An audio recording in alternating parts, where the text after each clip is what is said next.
Hey, you're listening to Night Tide. Tonight I'll walk you through one of the quieter questions in psychology and philosophy: how to actually be grateful, and why the ability to notice what other people do well is rarer and stranger than it sounds. This isn't about politeness or warm feeling. It's about a particular kind of attention that most people never develop, and what that costs in relationships, in the way we see ourselves, in the texture of ordinary life. Write in the comments what time it is for you right now, or how your day went. There are genuinely warm and thoughtful people who leave messages here, and reading them is one of the better parts of running this. If you'd like to support the Night Tide project, the link is in the description. There is a gap between saying thank you and actually seeing someone. Most people live their entire lives inside that gap without ever noticing it exists. The thank you gets said, the door is held, the favor is returned. The phrase is spoken with enough sincerity to close the moment. And then it closes. The other person's effort, what it cost them, what they chose when they made it, what it means that they were the one who showed up, none of that is registered. The account is settled and attention moves on. This is the territory the next several hours will move through. Not gratitude as a feeling that occasionally visits people who are paying attention. Not thankfulness as a trait some people are lucky enough to have. The question underneath all of that is more precise and, I think, more unsettling. What does it actually take to notice what another person does? Why is that so hard? And what kind of person do you have to become, or stop being, in order to do it reliably? Those aren't rhetorical questions. They have answers, and the answers involve how the brain prioritizes information, how the self protects its own story, how speed and efficiency create conditions in which recognition becomes structurally impossible, and how whole institutions can be designed to make invisible labor stay invisible. The scale of the problem turns out to be much larger than it first appears. The place to start, though, is small, almost uncomfortably small. Think about the last time someone did something for you. Not something dramatic, not a rescue, just a small act of ordinary effort.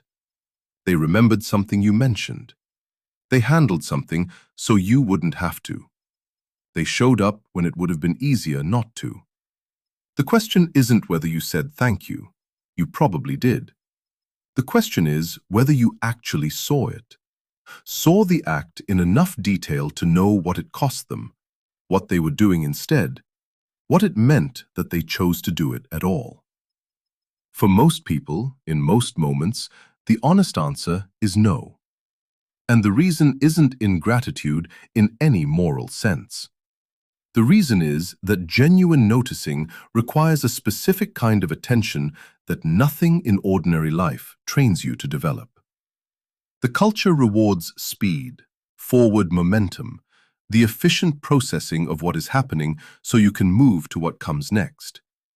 Stopping to register the texture of what someone just did, that pause is experienced as friction, something to minimize, not to cultivate. What I want to argue, and what the evidence from psychology and philosophy both support, is that this is a trained incapacity. The difficulty of noticing isn't natural in any fixed sense. It is produced. By the structure of how attention works, by what the brain was built to prioritize, by social norms that treat acknowledgement as a brief formality rather than a genuine act of perception. And because it is produced, it can, in principle, be worked against. In principle. The difficulty of doing that in practice is where most of the real weight sits.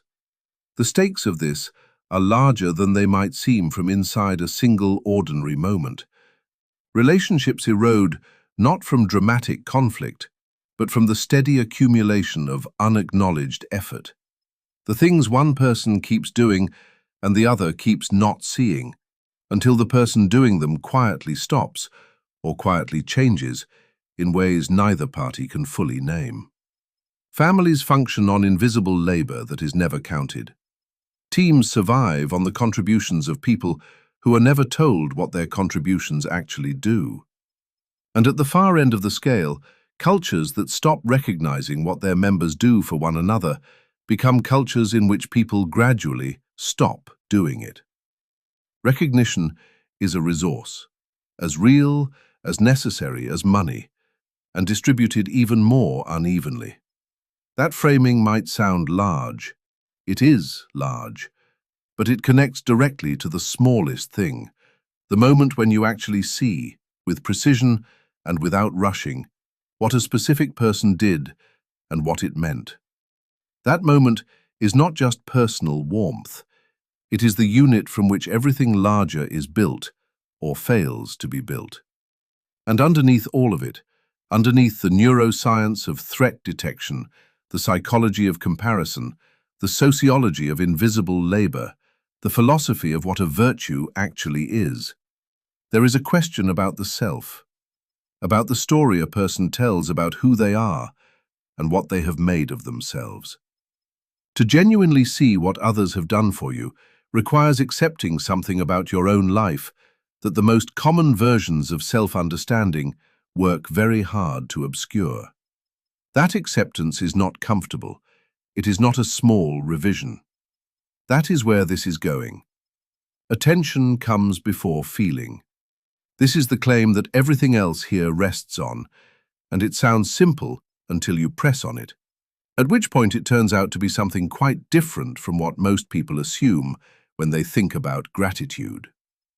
The usual picture is that gratitude is an emotion, something that arises or fails to arise in response to what happens to you.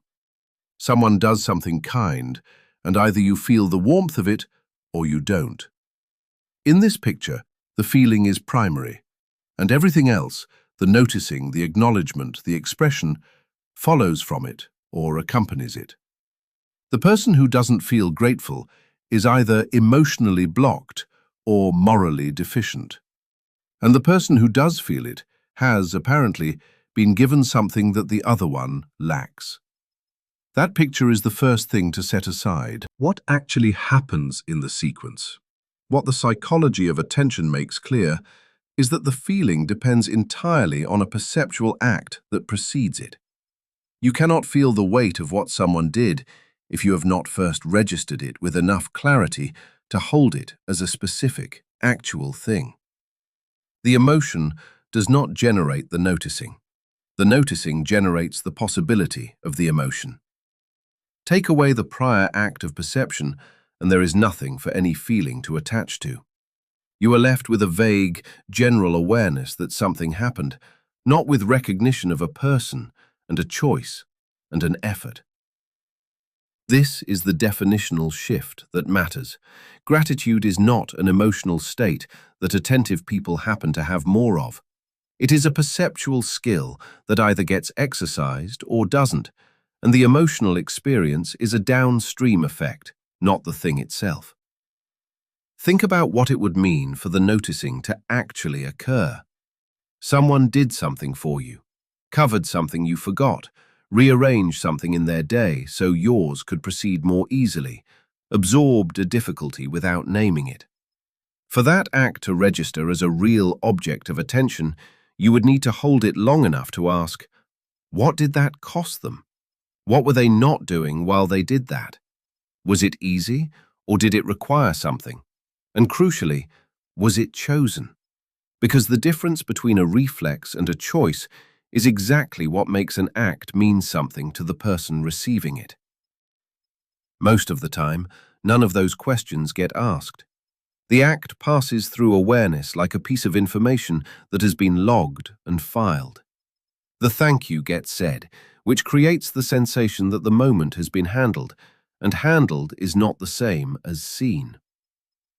The ethical weight of this becomes clear once you take the perceptual framing seriously.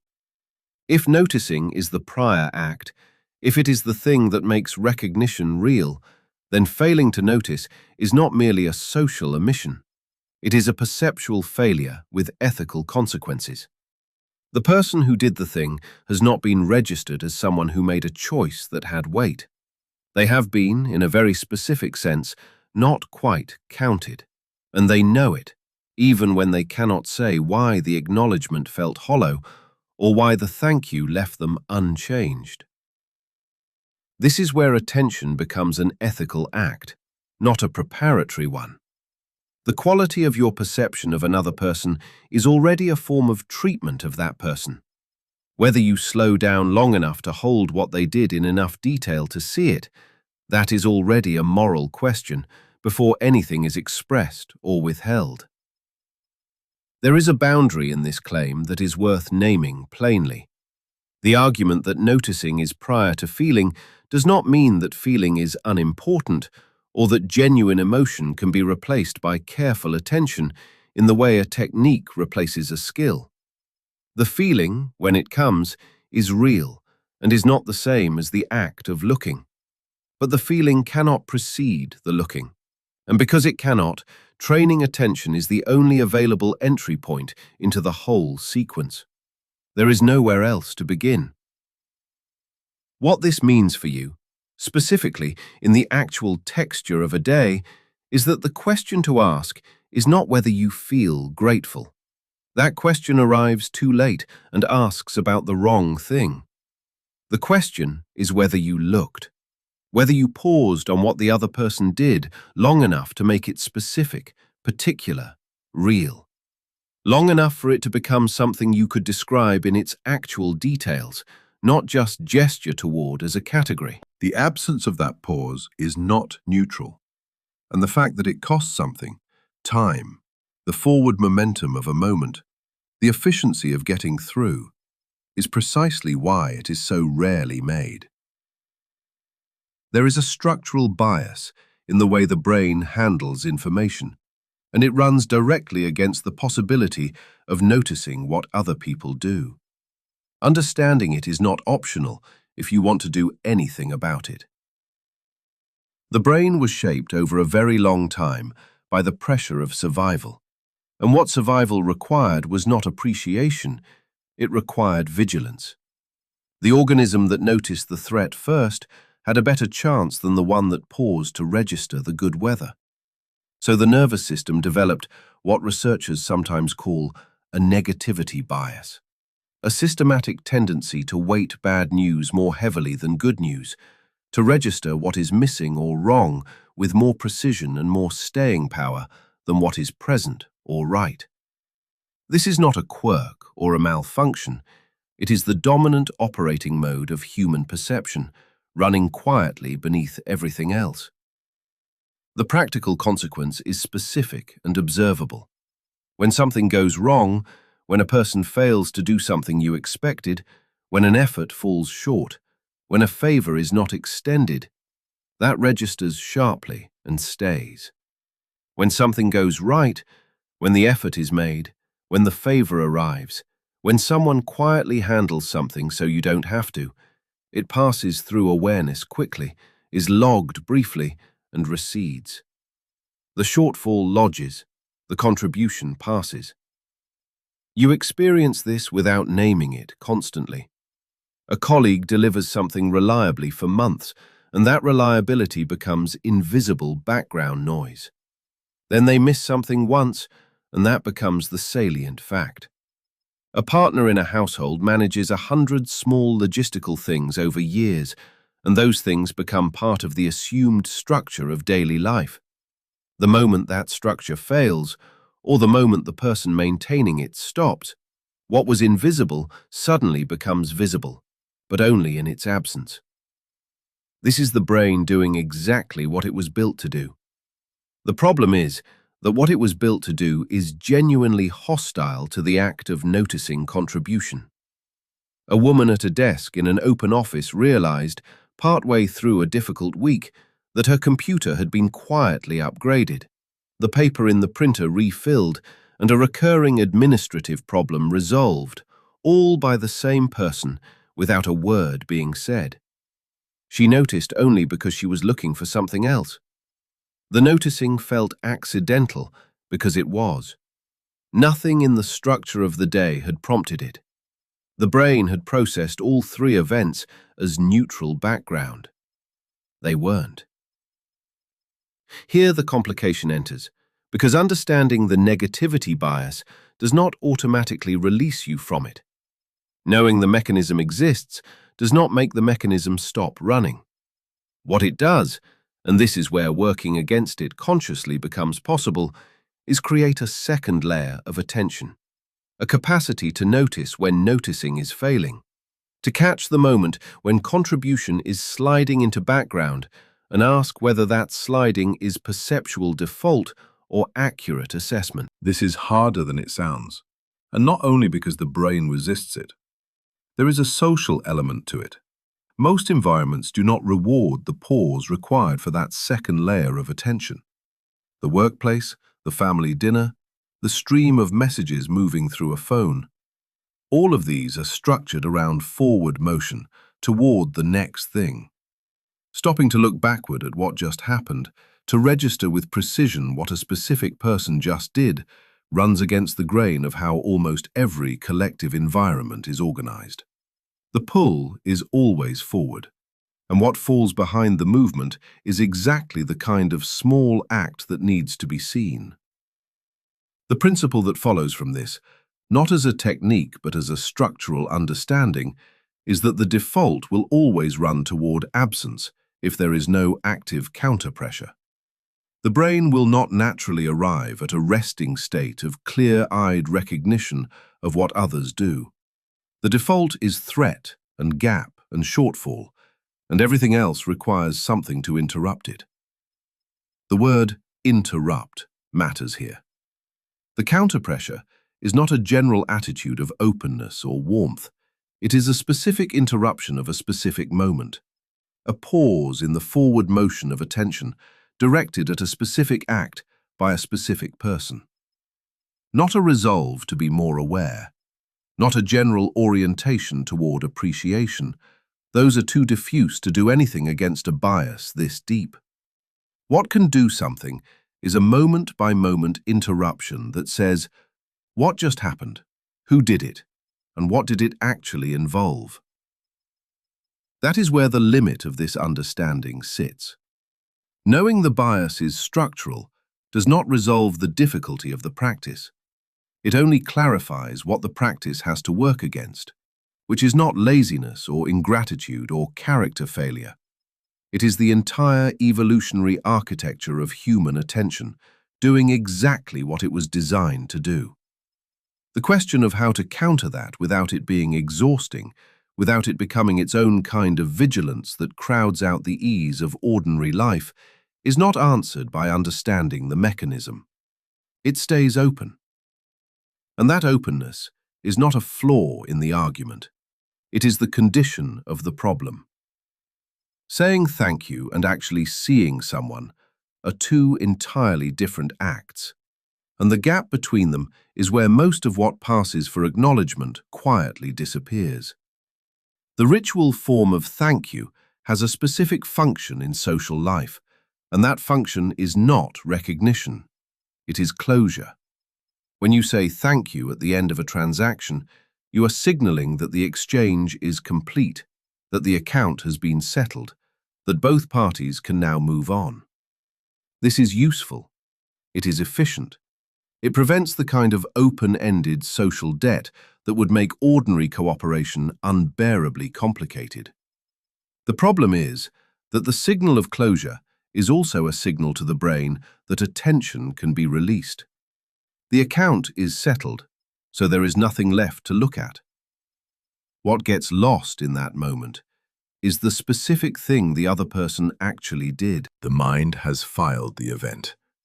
The acknowledgement has been performed, and the consequence, running beneath awareness, is that the act, the particular effort, the choice it represented, the cost it carried, has been processed out of active perception. The thank you did not open a space for seeing. It closed the one that existed. This is not ingratitude in any obvious sense. The form of recognition was observed, the word was said. Nothing about the behavior looks like a failure from the outside, including often from the inside. That is precisely where the confusion becomes costly, because what the other person experiences, if they are paying attention to what they are actually receiving, is not recognition. They experience the social signal without the perceptual content that would make it real. The form arrived, the substance did not. And the form, arriving without the substance, can feel more unsettling than silence, because it is harder to name. You cannot say, "I was not thanked." You were. Something else failed to happen, and you do not have a clean word for it. Anthropologists who study ritual have long noted that forms of acknowledgement serve social cohesion independent of the inner states they supposedly express. A bow, a handshake, a toast, these work whether or not the person performing them feels what the gesture implies.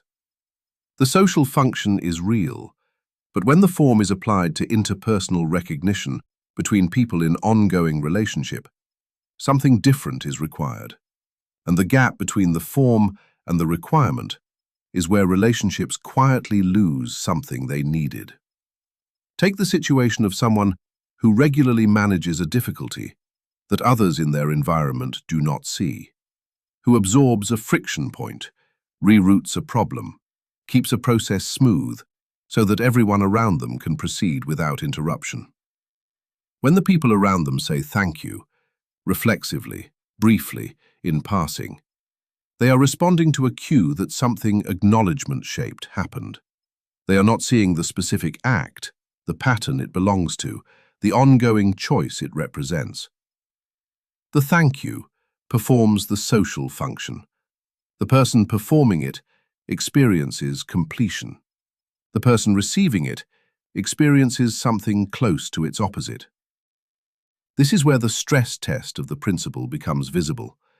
If politeness and genuine noticing operate through entirely different mechanisms, one closing, one opening, then the presence of polite acknowledgement can actively interfere with the development of real perception.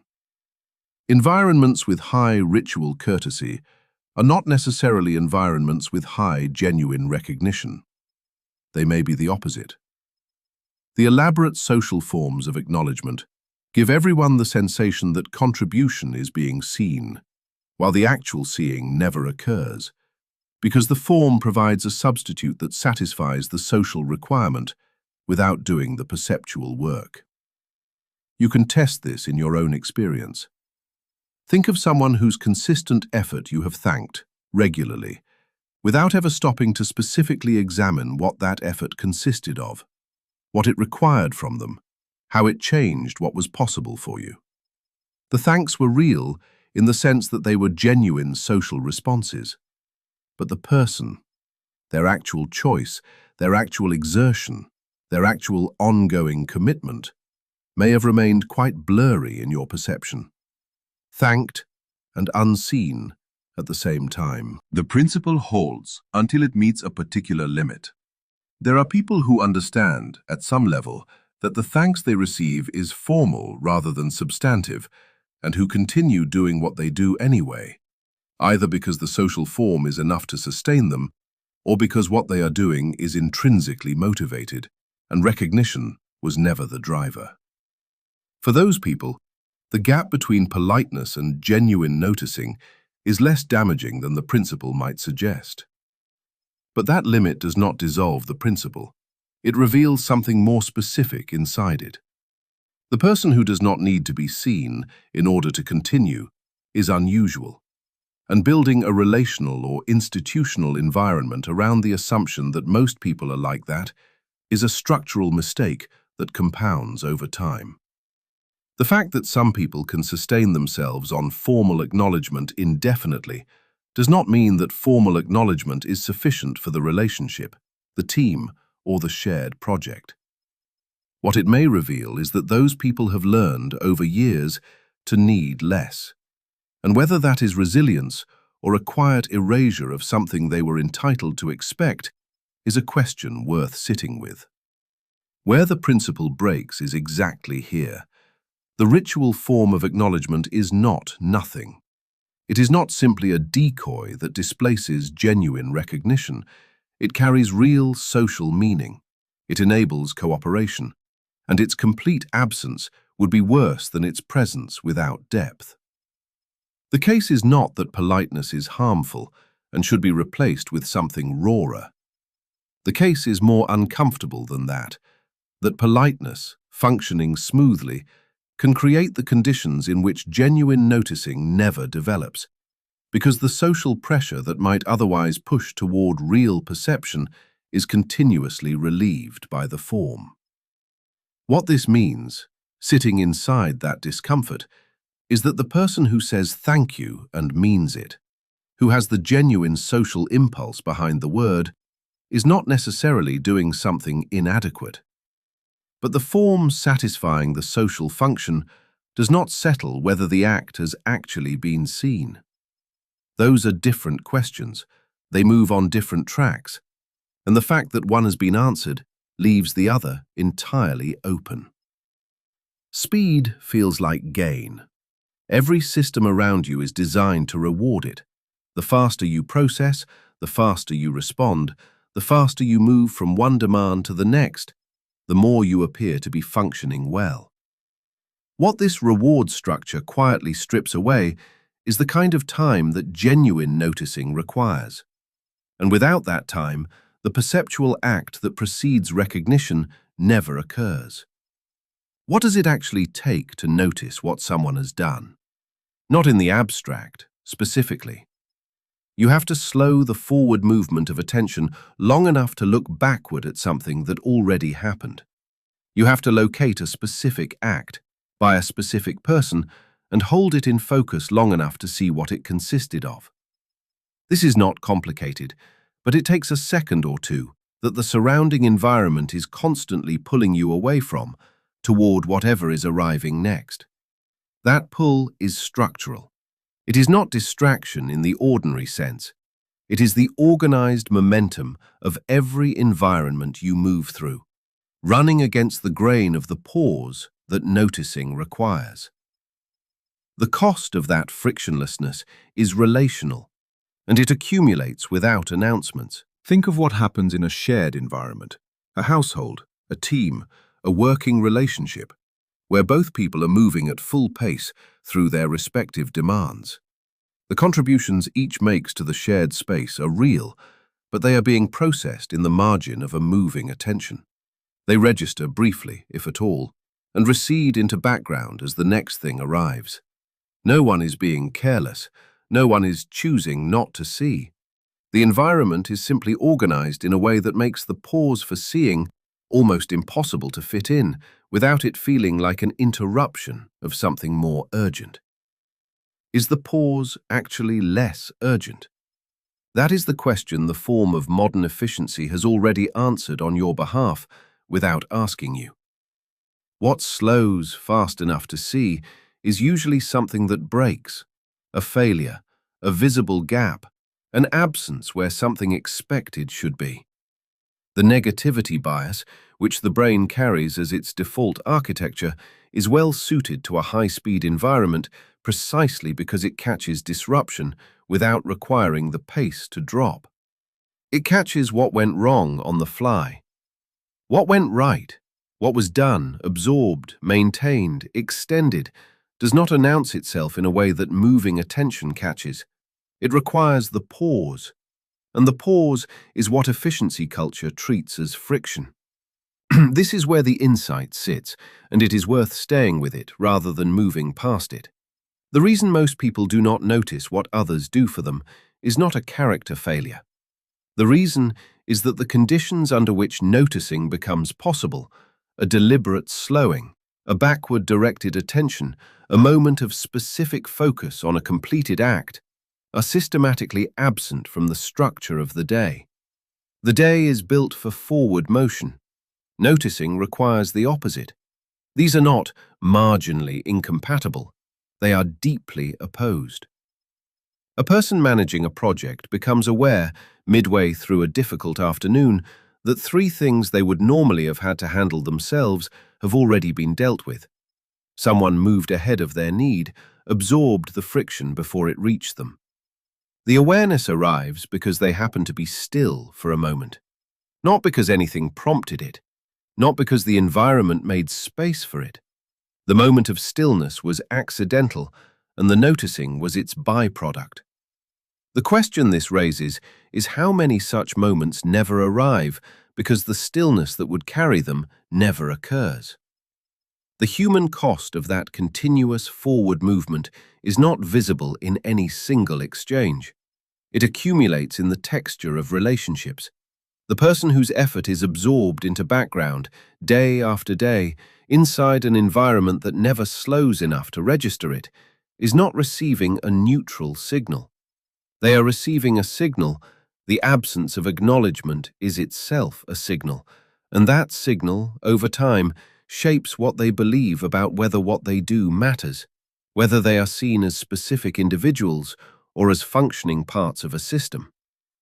Recognition is not a luxury that people can do without once they have enough other kinds of stability.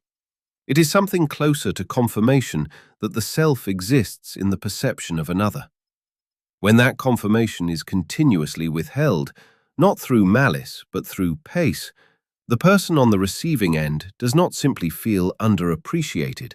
They begin to experience their contribution as somehow unreliable, as if the fact that no one has registered it means it may not be fully real. The partial resolution here is narrow but genuine. What pace takes away is not irretrievable. A single moment of specific, unhurried attention, aimed at one act by one person with enough stillness to actually see what it consisted of, can do something that weeks of moving past cannot undo. The issue is not the magnitude of the acknowledgement. The issue is the quality of the attention behind it. A recognition that is brief but fully present carries more weight than one that is elaborate but generated on the run. But that resolution is partial, precisely because it places the entire burden on the individual, on your willingness to stop when the environment is telling you not to. The structural conditions that make noticing difficult do not soften because you understand them. The pace does not adjust because you have decided once to resist it. What remains open, and what the individual will alone cannot close, is the question of how an environment gets organized so that the pause for genuine attention is treated as essential rather than as a concession to inefficiency. That is not a personal question, it is a design question, and the answer to it has not yet arrived. There is a particular kind of pain that does not announce itself as pain. When someone's effort goes unnoticed, not dismissed, not criticized, simply not registered, the person on the receiving end of that non-event does not usually name what happened. There is no clean injury to point to. The work was done, the day continued. Something failed to occur, and the failure left no mark that either party could easily identify. What failed to occur was being seen.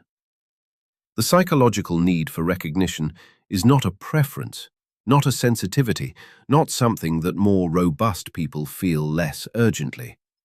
It is structural to how a person forms and maintains a sense of their own reality.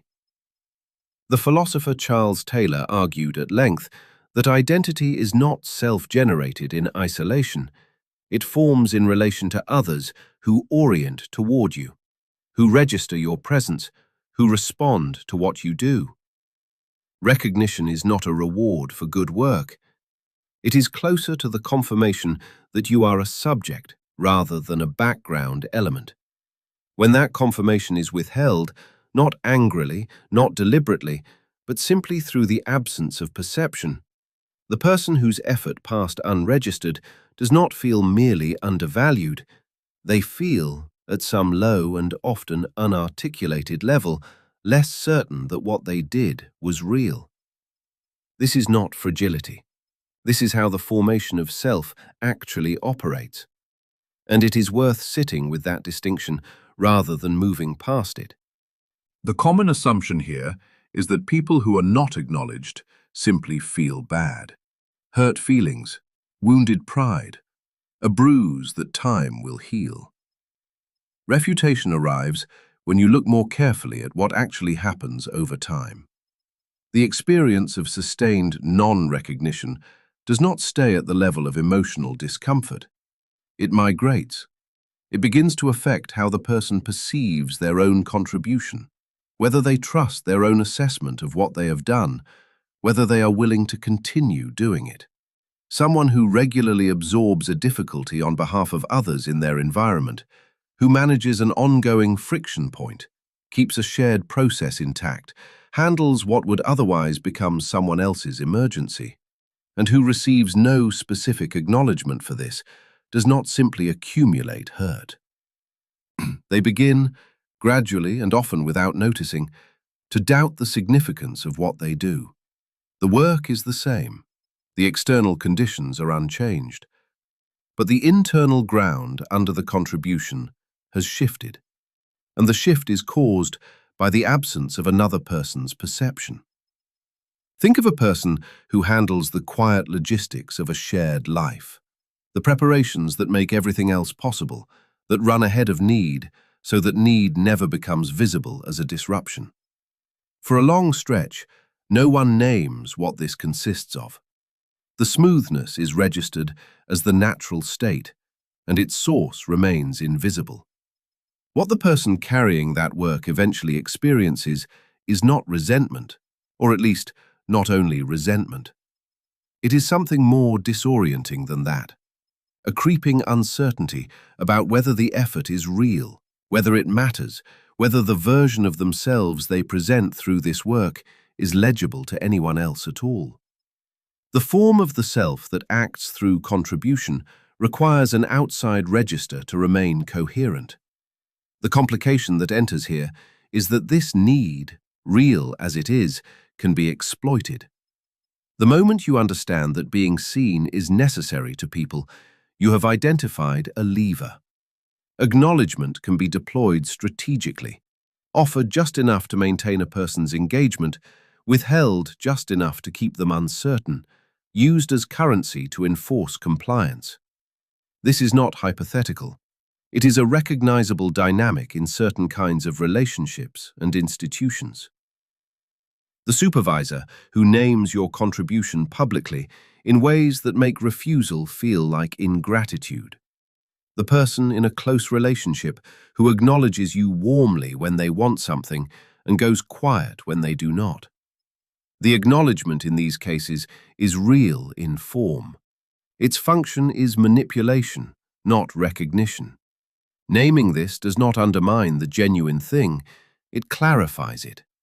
Genuine recognition is not calibrated to its effect on the recipient's behavior. It does not arrive on a schedule that coincides with the recognizer's needs. It does not carry an implicit charge. And the person who is experienced in receiving strategic acknowledgement often develops over time a particular kind of skepticism, a trained capacity to feel the difference between being seen and being managed, even when both arrive through the same words.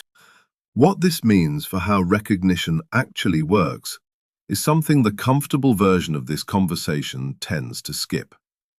The need to be seen is not just a soft relational preference, it is load-bearing. The person who is regularly not noticed does not simply want more warmth in their environment. They are, in a quite specific sense, losing access to something that the formation of a coherent self requires.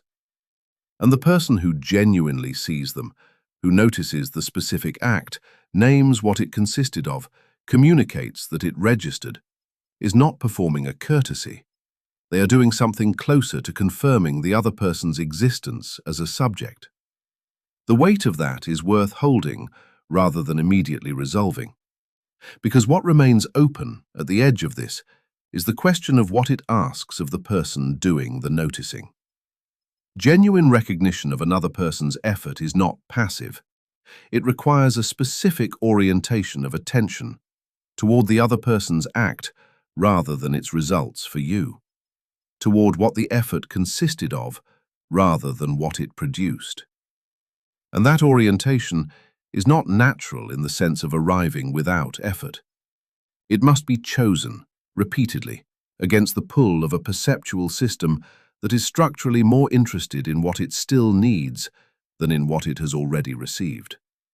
The cost of not choosing it falls almost entirely on the person who went unseen. Acknowledging dependency is not a small thing.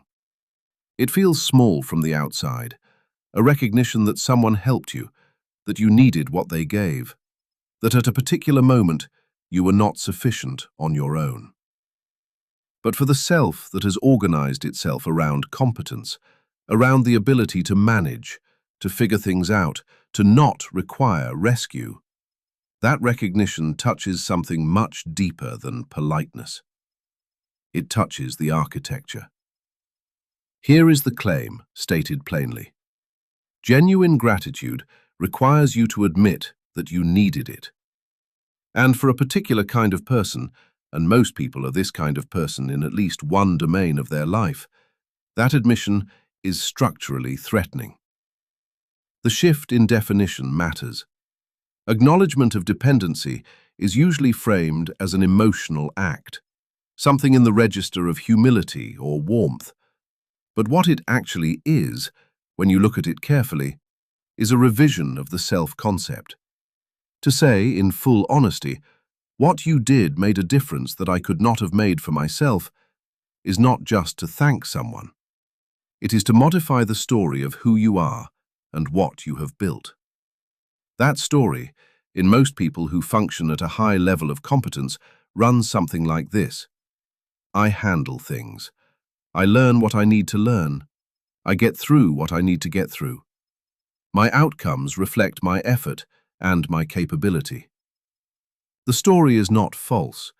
It is simply incomplete in a way that cannot be corrected without cost to the identity that depends on it. The key insight is that resistance to gratitude in people who consider themselves capable and self-directed is rarely about rudeness or coldness.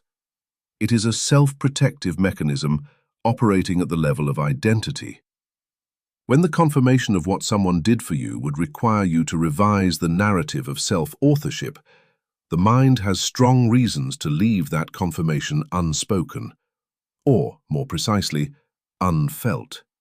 You can say thank you without actually registering the dependency. The ritual form of acknowledgement, as was said earlier in a different context, can function as a way of closing the account without opening the perception. In this case, the account is not financial but existential. What gets closed, prematurely, is the question of how much of what you have done was actually done alone. The consequence of this, at the personal level, is a specific kind of distance from the people who have contributed most to you. The closer someone's help has been to the center of your capability, the person who taught you to think in a way that changed how you work, the person who stayed when it would have been easier to go, the person who absorbed the difficulty that would have broken your momentum, the harder it is to register what they gave, because registering it fully would require the most significant revision. The people you owe the most to are often the ones you thank the least specifically, because their contribution is woven into who you are, and seeing it clearly means seeing yourself differently. You carry this, whether you have named it or not. Every person who has arrived at a position of real competence was, at some earlier point, genuinely insufficient. They received things, instruction, tolerance, protection, time, belief, that they did not generate themselves. Those receipts have been absorbed into the self so thoroughly that the self no longer reads them as receipts. They feel like original material. The consequence extends outward as well. A person who cannot acknowledge their dependencies does not only withhold recognition from specific individuals, They model a posture, a way of being in relation to contribution that the people around them register and absorb. The person who never names what they received teaches, without intending to, that receiving does not require acknowledgement, that what is done for you disappears into your functioning and need not be returned to as a specific, located act that deserves to be seen. This is how the failure to notice reproduces itself through proximity and imitation, without anyone choosing to pass it on. There is a particular irony in this, though not a comfortable one. The more completely someone has developed, the more evidence there is, embedded in that development, of what others did. The skill that feels most native, the one a person reaches for without thinking, the one that feels most essentially theirs, is usually the one that was most deliberately given to them at a critical moment. The fluency erases the teaching. The capacity erases the person who built the conditions for it. Competence, at its most complete, becomes the most thorough form of forgetting. Where this hits its limit is also where it becomes most uncomfortable. The person who has done genuine work to develop themselves, who has put in real effort over real time, is not wrong to claim that effort. The development is theirs. The discipline was theirs. The claim of self-authorship is not purely false. It is partial. And partial is exactly the problem. A self-concept built on the partial truth, the effort, without the conditions and contributions that made the effort productive, is one that will, systematically, fail to see what others do. The error is not in claiming the work. The error is in treating the work as the whole account. What remains genuinely unresolved at this edge is the question of proportion. How much of what any person has become is self-made, and how much was received? There is no formula. The evidence is real on both sides, and collapsing it in either direction falsifies something. The person who attributes everything to circumstance and contribution loses the truth of their own effort. The person who attributes everything to their own capability loses the truth of what carried them. What genuine noticing of another person's contribution requires is the willingness to hold both, to remain in that discomfort, without resolving it in the direction that flatters the self. That willingness is not a feeling.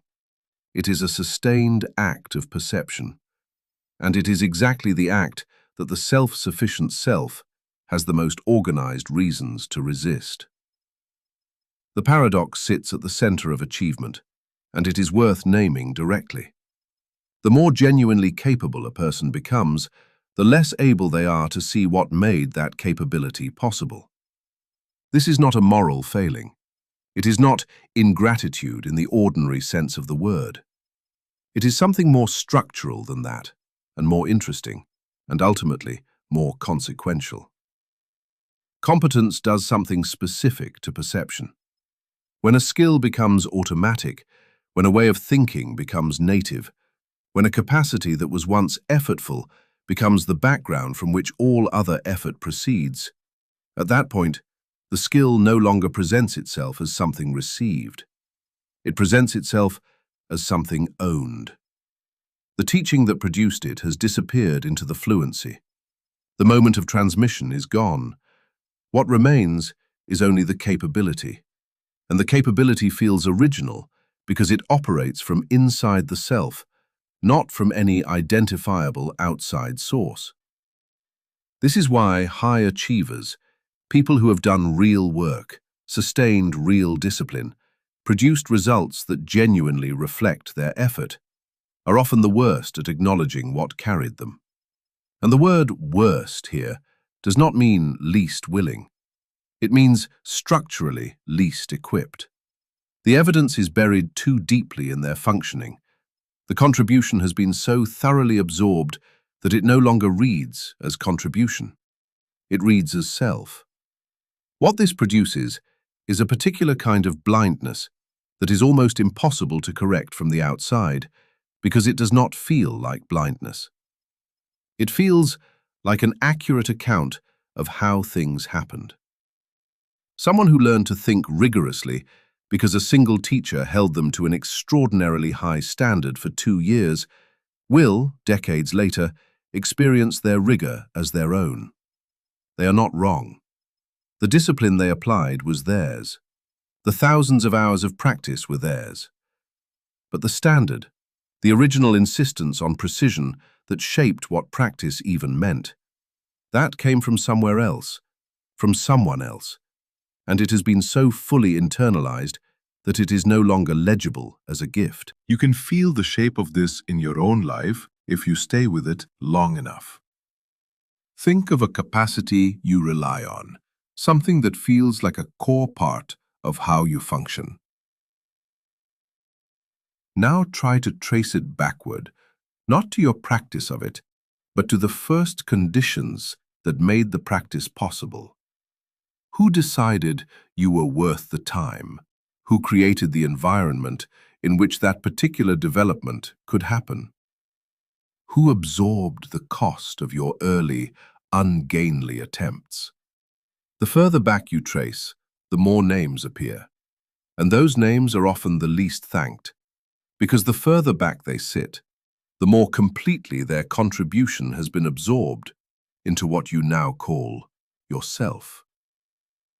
The mechanism here is not ingratitude, it is integration. The mind does not file contributions in a separate folder labeled "Things Others Gave Me." It incorporates them into the operating system.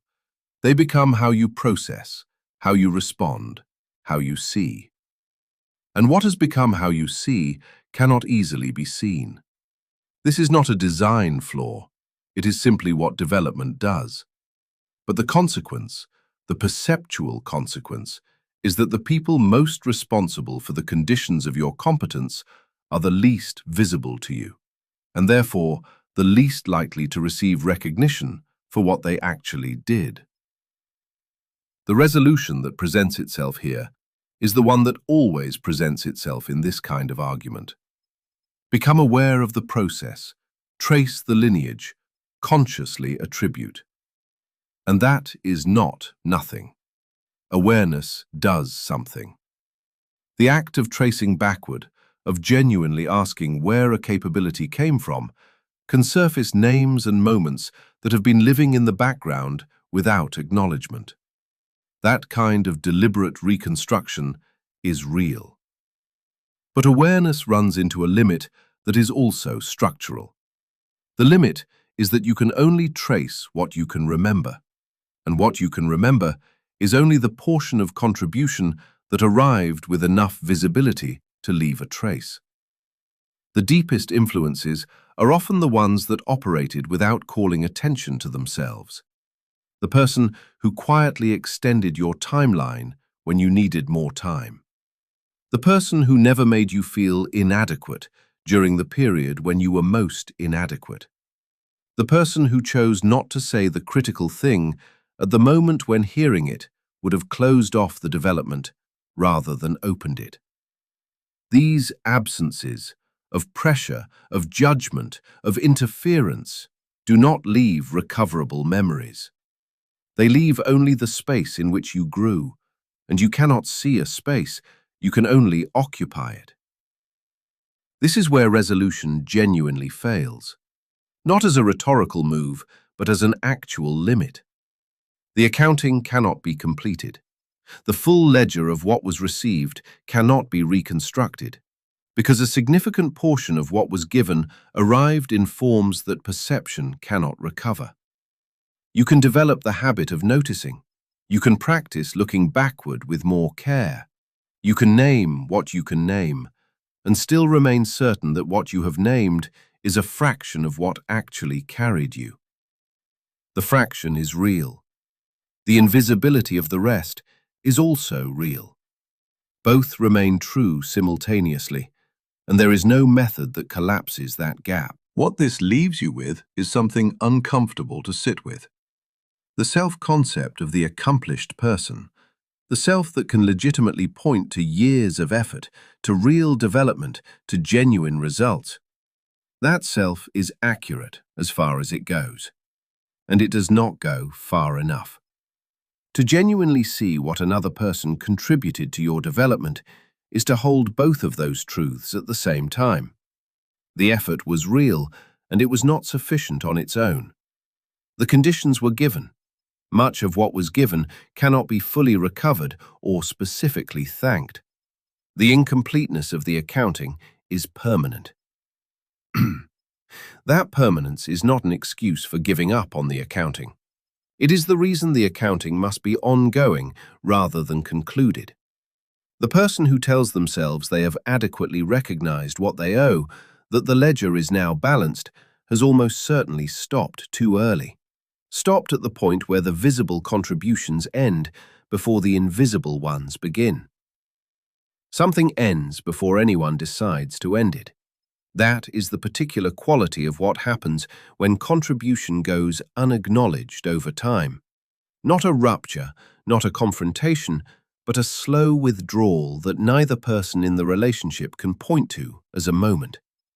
The damage precedes the awareness of damage by months, sometimes years. Start with something small, because that is where it actually begins. A person in a shared household takes on the work of anticipating, of noticing when supplies run low, when a bill is due, when a schedule conflict is forming 3 weeks out.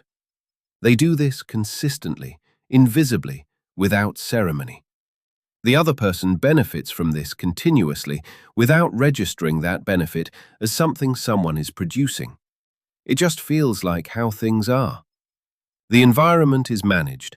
The management is transparent. The person doing it is, in a precise and specific sense, not seen. This is not an unusual situation. It is so common it barely qualifies as an example.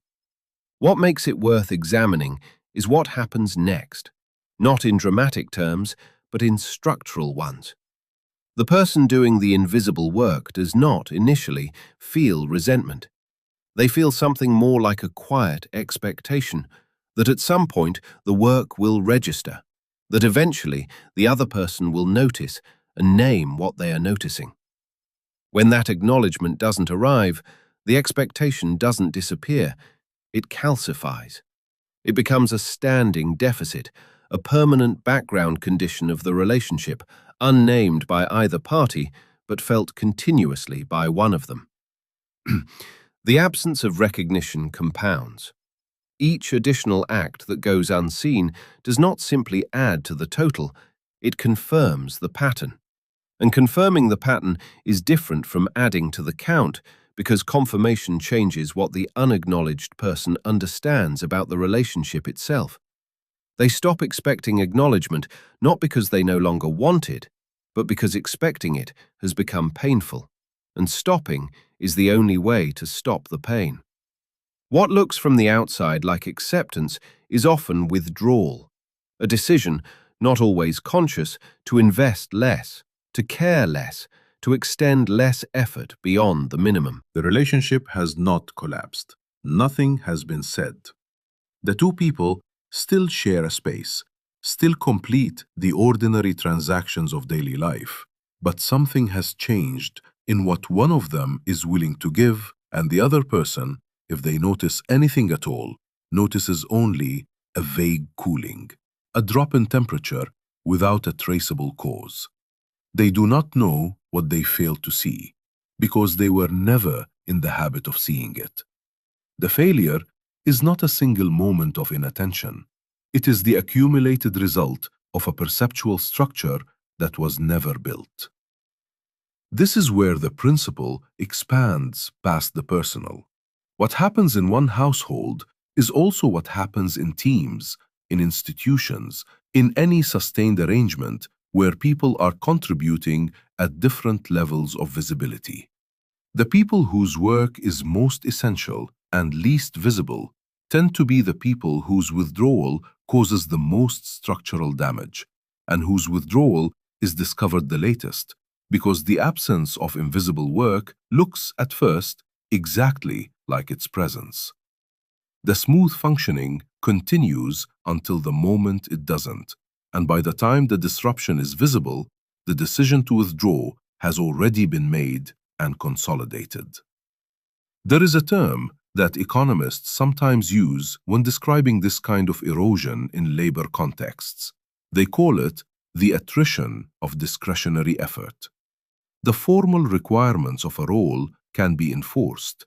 The additional effort that people extend beyond those requirements cannot be.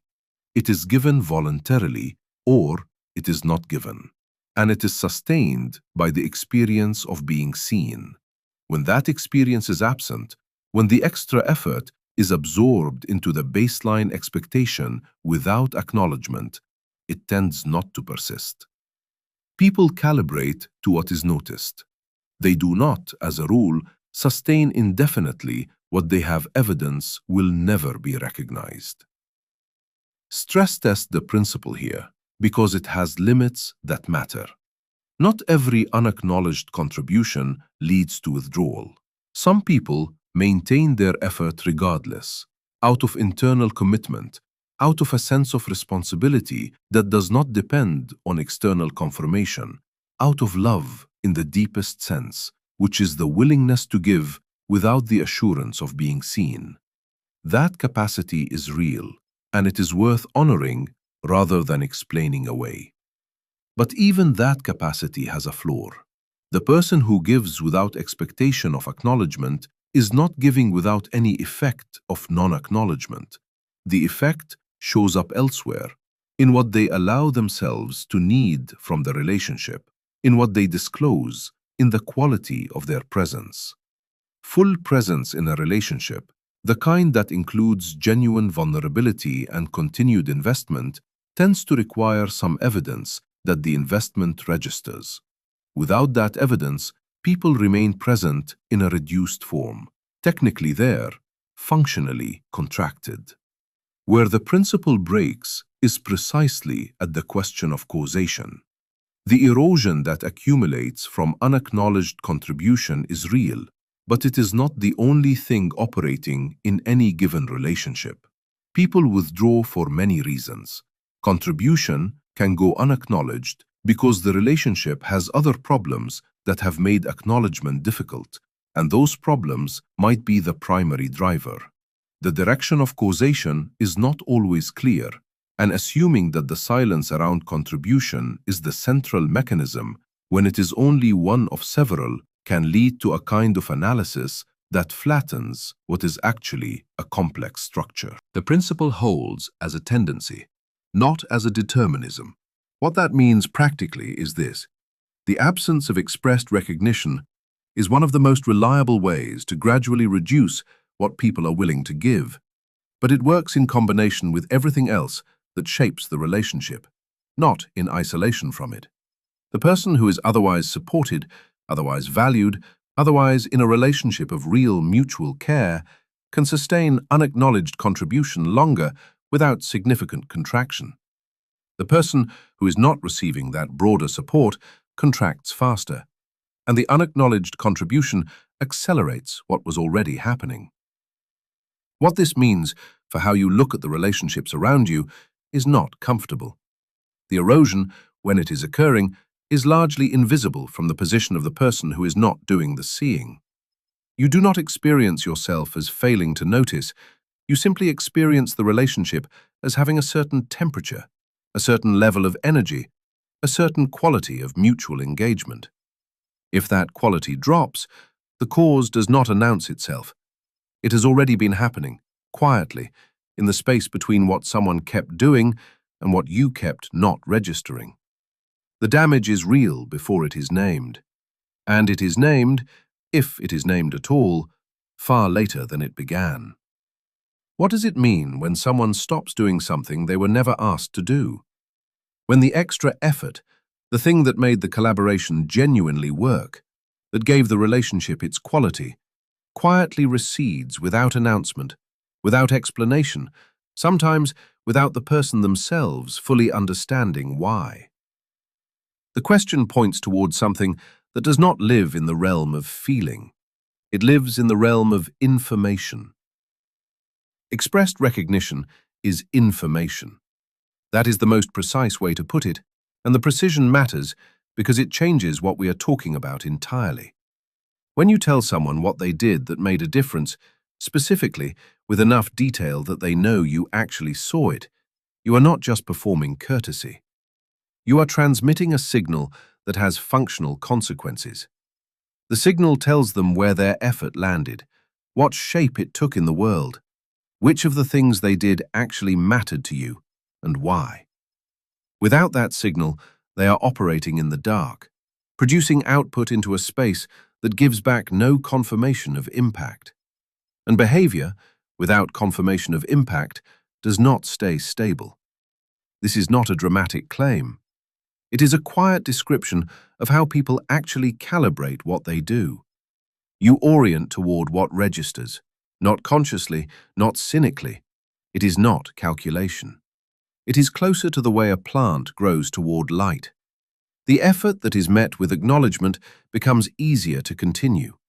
The effort that disappears without a trace becomes harder to justify, not in rational terms, but in the simpler, experiential terms of what it costs to keep doing something that seems to make no impression. Think about a specific kind of person in a work situation. Someone who regularly takes on the less visible preparation, the behind-the-scenes thinking that makes a meeting productive before anyone walks into the room. They do this consistently. No one mentions it. The meetings go well. The quality of those meetings is never traced back to the preparation. Over weeks, over months, the person doing the preparation begins to thin it out. Not in one decision, not from anger, but from a gradual recalibration. Their effort contracts toward what is visible because invisibility has been confirmed as the alternative. This is the mechanism that the absence of expressed recognition operates through. It does not produce resentment immediately, though resentment can follow. What it produces first is recalibration, a quiet reorientation of effort toward what seems to actually matter to the other person, toward what they demonstrably notice. The behavior that was never acknowledged does not disappear from one day to the next. It attenuates. It becomes less reliable, less complete, less invested. The person is still there, they are giving less, and they may not even have made a decision to give less. The reduction happens in response to an environment that has consistently failed to register what they were offering. Here the human cost becomes tangible. When a relationship, or a team, or a household loses the discretionary layer of contribution, what remains is the transactional skeleton. People do what is required, what is explicitly expected, what can be tracked and measured. The warmth, the initiative, the extra-mile quality that gives a relationship its actual texture, those live in the discretionary layer. They cannot be demanded.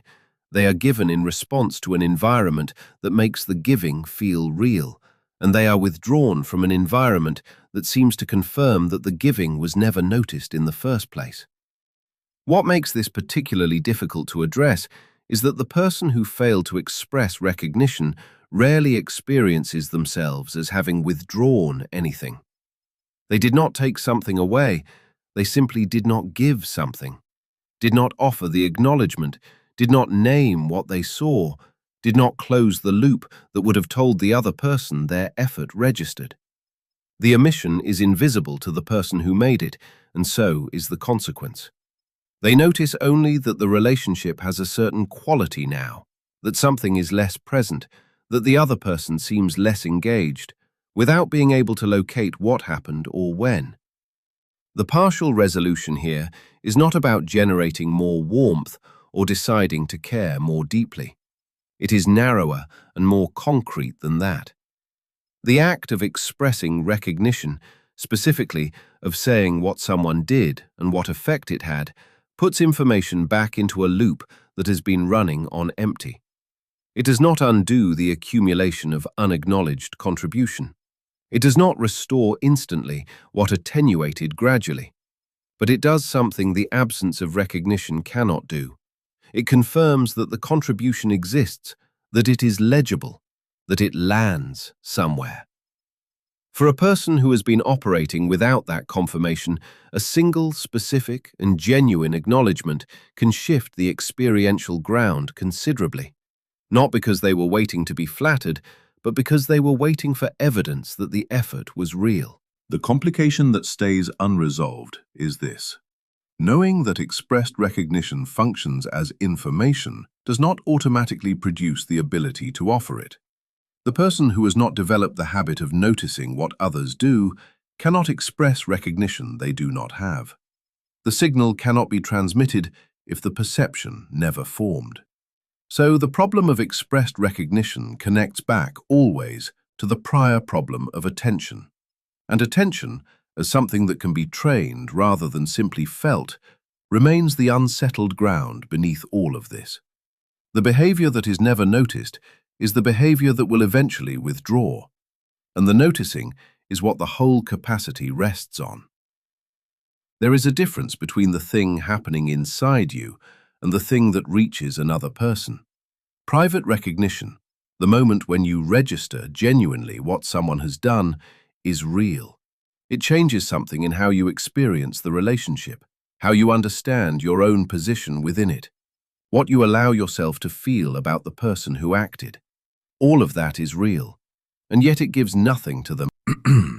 This is the specific gap that tends to go unexamined, because the two experiences, feeling something and transmitting it, can feel continuous from the inside.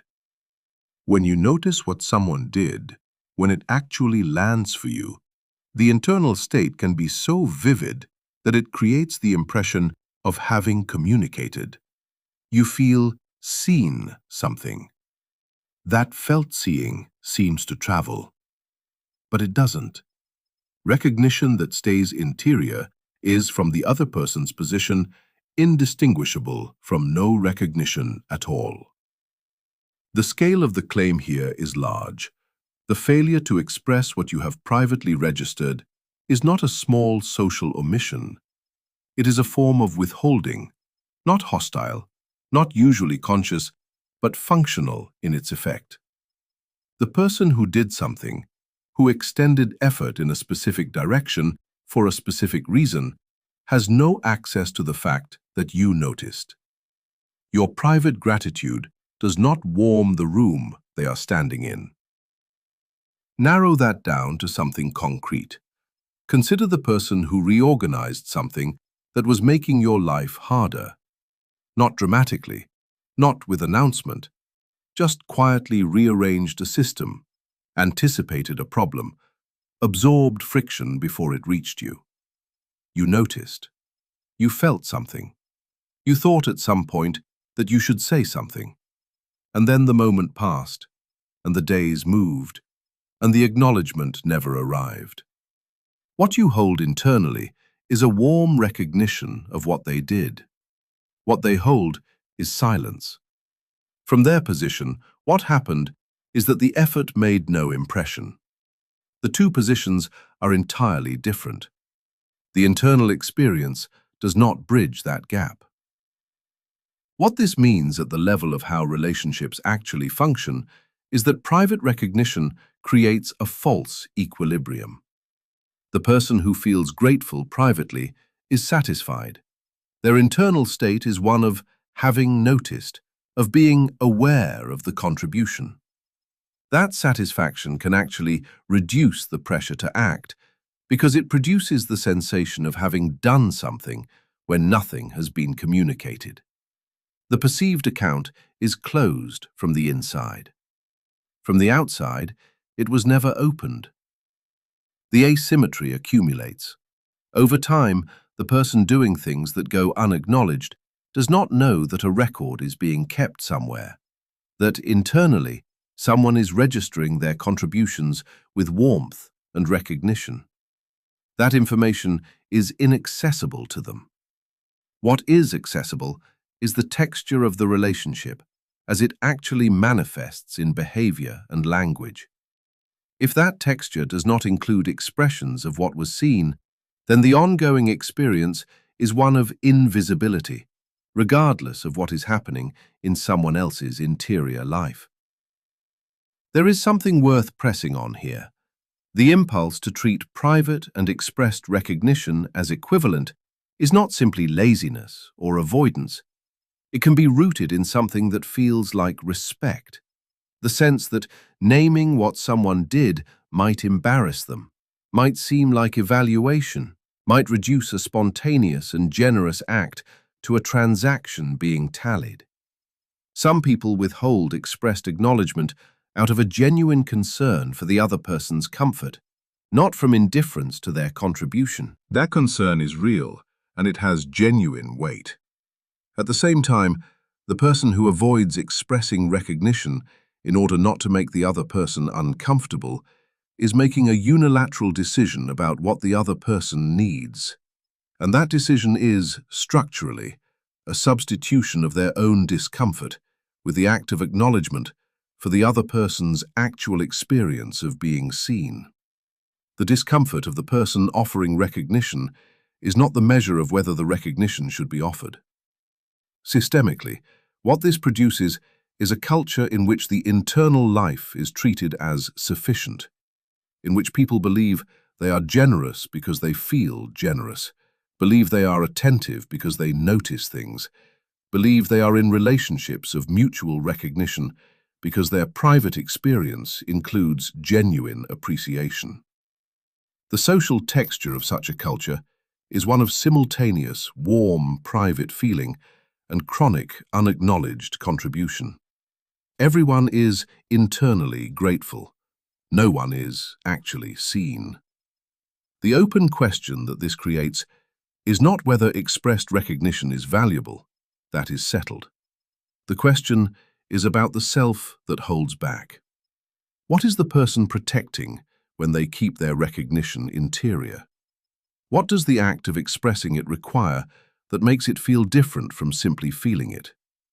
Because the gap between those two things is not explained by forgetting, or by busyness, or by the press of daily life. There is something in the expression itself, in the vulnerability of saying what you saw, in the specificity of naming it, that creates resistance. And that resistance is worth sitting with, because it points back to the same territory that makes genuine noticing difficult in the first place. The self that would rather hold its perceptions privately than let them do something in the world. Gratitude can be turned into a leash. That is the corruption that needs naming here.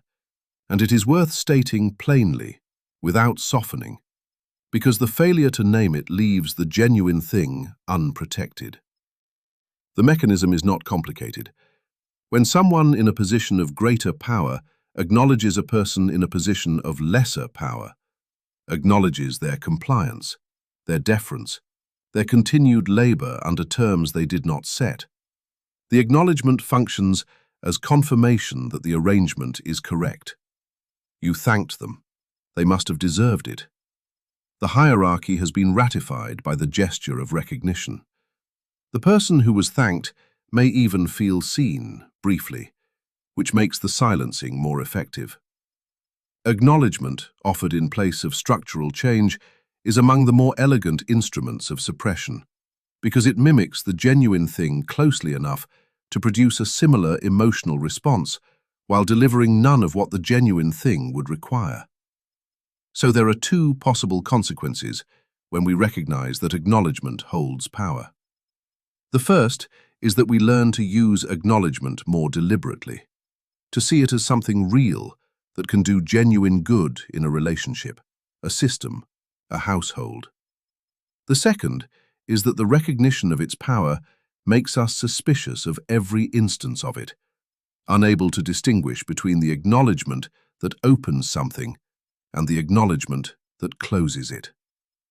Both of these consequences follow logically, and the tension between them is not resolved by choosing one. The tension is productive, precisely because it refuses to collapse.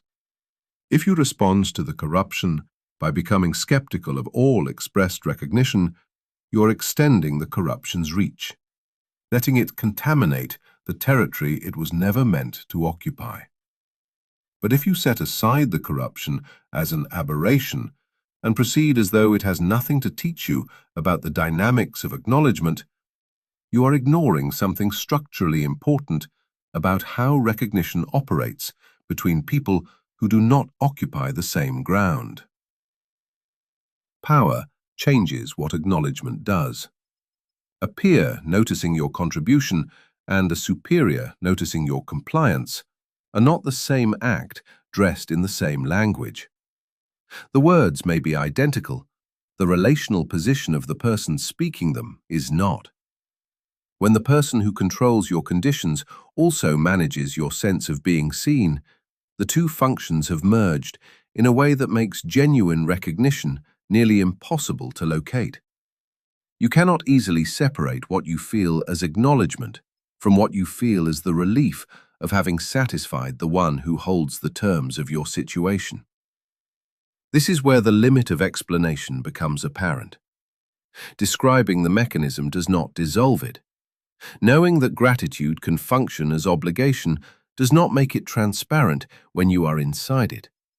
The person receiving the acknowledgement, especially if they have not been seen in a long time, especially if their sense of whether their effort is real depends on external confirmation, may not be in a position to evaluate clearly whether what they are receiving is the genuine thing or its instrumental version.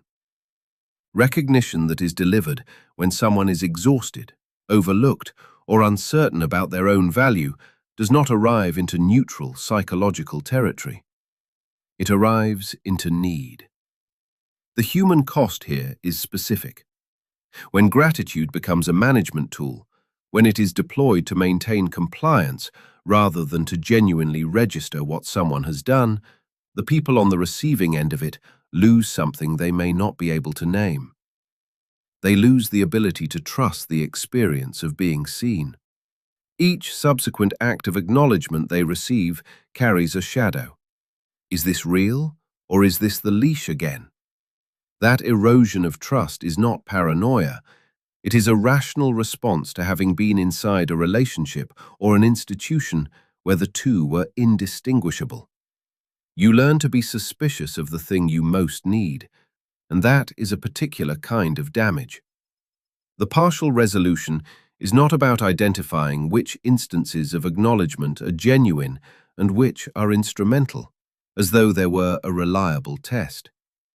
There is no clean diagnostic. What can be said is this: genuine recognition is oriented toward the person receiving it, toward what they did, what it cost them, what it produced. The corrupted version is oriented toward the person giving it, toward what the acknowledgement secures, what relationship it maintains, what response it is designed to elicit. The direction of orientation is not always legible from outside, but it tends to be legible from inside, over time, in how the acknowledged person actually feels after the moment of recognition has passed. Genuine acknowledgement leaves something. The instrumental version leaves a faint residue of having been used, even when the feeling in the moment was warm. What this means for the genuine form of noticing is that it cannot be rehabilitated simply by performing it correctly. The form alone does not protect it. What protects genuine recognition is the interior orientation from which it comes. The actual act of having seen something specific, having registered it, having turned toward the other person with the intention of letting them know what you saw, rather than managing what they feel. That intention is not a formula. It cannot be faked reliably, because what it requires is the prior perceptual act that the entire question of noticing rests on. You have to have actually seen something, and then the acknowledgement is the act of letting that seeing reach the person it concerns, which is not the same as deploying the language of acknowledgement toward an outcome you have already decided you want. The corruption of gratitude, then, does not delegitimize what is genuine. It clarifies it. By showing what recognition looks like when it has been turned toward the interests of the one giving it, rather than the one receiving it, the corrupted form makes visible what the genuine form requires: an actual act of seeing, prior to any decision about what to do with what has been seen. And that requirement, prior seeing, prior attention, the perceptual act as the precondition for everything that follows, is what keeps returning, regardless of which angle this is approached from. The weapon is made from the same material as the gift. The difference lives entirely in the orientation of the person holding it. There is a particular kind of erasure that happens inside the act of noticing itself, or what passes for noticing. You see what someone did, and then, in the same moment, you see what they could have done instead. The measurement arrives before the perception is even complete. And the actual thing, the specific act that actually occurred, never really lands. It slides past while the comparison is being made. This is where the psychology of social comparison does its quietest damage. The mechanism is not hostility, and it is not indifference. It is a cognitive move that feels like discernment, like you are evaluating carefully, holding the person to a reasonable standard, maintaining a clear view of what good behavior looks like. What it actually produces is the replacement of a real person with a measuring stick. The person who did something becomes the person who did less than the ideal version of themselves would have done, or less than someone else does, or less than the situation fully warranted. The act that occurred gets swallowed by the act that didn't. The particular distortion here is worth pressing on, because it does not feel like a failure of attention. It feels like its opposite. The person comparing is often someone who cares deeply about how things are done, who has given real thought to what generosity or effort or care looks like. Their standard is not arbitrary. They have reasons for it. But the application of a standard to a specific act necessarily abstracts that act, lifts it out of its particularity, and places it against a template. And in that abstraction, the real person disappears. What remains is a verdict on a hypothetical, on the person who could have done more, rather than on the person who actually stood in front of you and did something. Consider someone who shows up when you are struggling. Not immediately, not at the first moment, but eventually, after some delay you noticed and catalogued.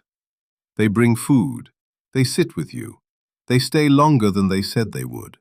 And somewhere in the experience of receiving that, you are also running a parallel calculation.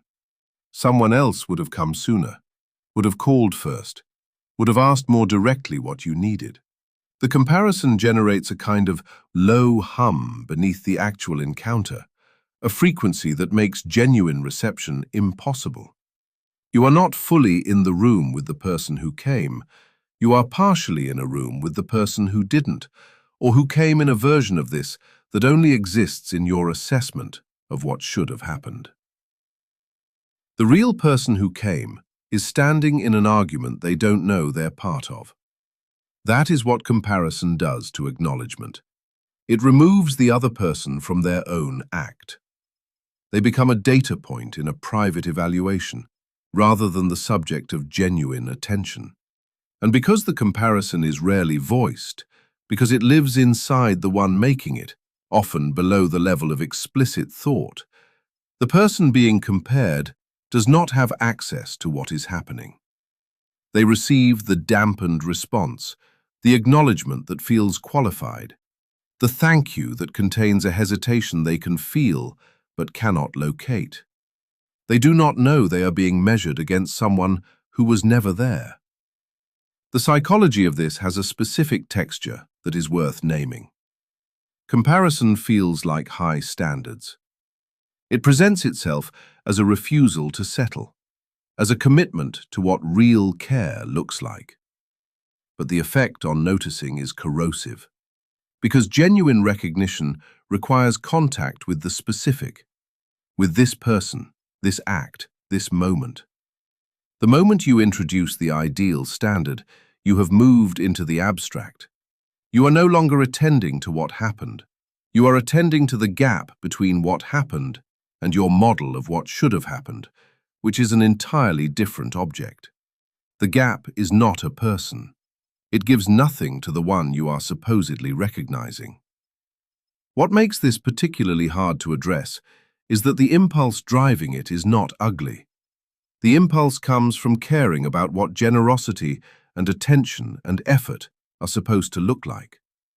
The problem is that this caring has been misdirected, oriented toward a standard rather than toward the person. And the person, in the meantime, experiences the effect without understanding its source. The recognition they receive is filtered through a comparison they are not aware of, and so it never quite arrives as full. The complication this opens up is not easy to sit with. If you genuinely hold an idea of what care should look like, if you have thought about what it means to show up for someone, to extend yourself, to notice what someone needs, then how do you apply that idea without it becoming a standard that erases the actual acts people perform? The question is not rhetorical. There is a real tension between holding a sense of what matters and being present to what is. The person who has no idea of what generosity could look like may have an easier time accepting what they receive, but not because they are more genuinely attentive. They are simply less demanding. That is not the same as clearer seeing. Genuine noticing requires something more difficult than simply lowering the standard. It requires a different orientation, one that moves toward the specific act first, before any evaluation, and stays there long enough for the act to be received as what it is, rather than immediately placed in relation to what it is not. The comparison can happen later if it is useful, but if it arrives before the act has landed, it prevents the landing. Recognition that is conditional on the absence of a better alternative is, in practice, recognition withheld. And the person on the receiving end of that withheld recognition carries it in ways that accumulate. The experience of being measured against an invisible standard, of doing something and sensing that it registered somewhere below what was hoped for without knowing why, does not produce clarity.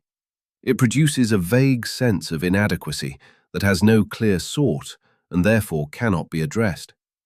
They did not fail to meet a stated expectation. They failed to meet an unstated one, held by someone who may have been genuinely caring and genuinely unable to set the measuring down long enough to actually see them. That is where this leaves things, not with a solution, but with a specific location of the difficulty. The enemy of acknowledgement here is not coldness or neglect. It is a particular kind of caring that has become abstract, that holds a vision of what people should do rather than attending to what they do. The vision crowds out the person, and the person, crowded out, is left waiting for a recognition that is structurally unavailable so long as the comparison remains the primary act. Two traditions in Western thought have positioned themselves differently on what gratitude fundamentally is, and the distance between their positions has never fully closed. One tradition, running through Aristotle and the virtue ethics that follows him, treats acknowledgement as a character trait, something that belongs to the interior of a person, something stable and cultivable, oriented toward what is genuinely good in what one has received. On this account, the grateful person is a certain kind of person. Their recognition of benefit flows from a settled disposition rather than from the stimulus of a particular exchange. Gratitude, in this framing, is less a response and more a quality of character, the way attentiveness is a quality, or honesty, or courage. It lives in you before the moment that calls for it. The other tradition, more recent but no less rigorous, treats acknowledgement as something enacted between people rather than stored inside one of them. Recognition, on this view, is relational from the ground up. It does not exist as a private possession that can be carried from one situation to another. It comes into being in the space between a person who did something and a person who registers what was done, and it requires both. The relational account is suspicious of gratitude that never reaches the person who provoked it, that circulates only inside the one who feels it, that is kept as a kind of interior warmth without ever making contact with its source. For this tradition, what you hold privately is not yet the thing. The thing is what happens when the acknowledgement moves. The intersection between these two positions is real and it matters. Both traditions agree that comparison is corrosive, that measuring the specific act against some ideal displaces the act itself, as the previous argument established. Both traditions agree that genuine recognition requires prior attention, that you have to have seen something before you can acknowledge it, and that the seeing cannot be performed in reverse. These are not minor points of overlap. They touch the center of what acknowledgement is from either direction. What remains unresolved is the question of priority. If gratitude is first a character trait, a cultivated disposition that a person brings to their encounters, then the practice of developing it is primarily interior work. You become the kind of person who notices, and the noticing then flows from that. The expressed acknowledgement is a downstream effect of the interior formation. But if gratitude is first relational, first a matter of what happens between people, then the interior state is not the origin, it is the residue. You do not become grateful and then express it. You express it, or you enact the attentive practice toward another person, and something changes in you as a result. The direction of causation is inverted. The practice forms the person rather than the person deploying the practice. You can hold both positions simultaneously at a theoretical level. The difficulty is that they generate different answers when you face the actual question of where to begin. If character comes first, then working on your dispositions, how you orient yourself before any specific encounter, is the right place to direct effort. If the relational act comes first, then working on your dispositions is, in a certain sense, preparatory to the real thing, which only happens when you are facing the other person. The virtue tradition risks producing someone who is privately grateful and rarely expressive about it, who has developed a refined interior orientation that the people around them never directly receive.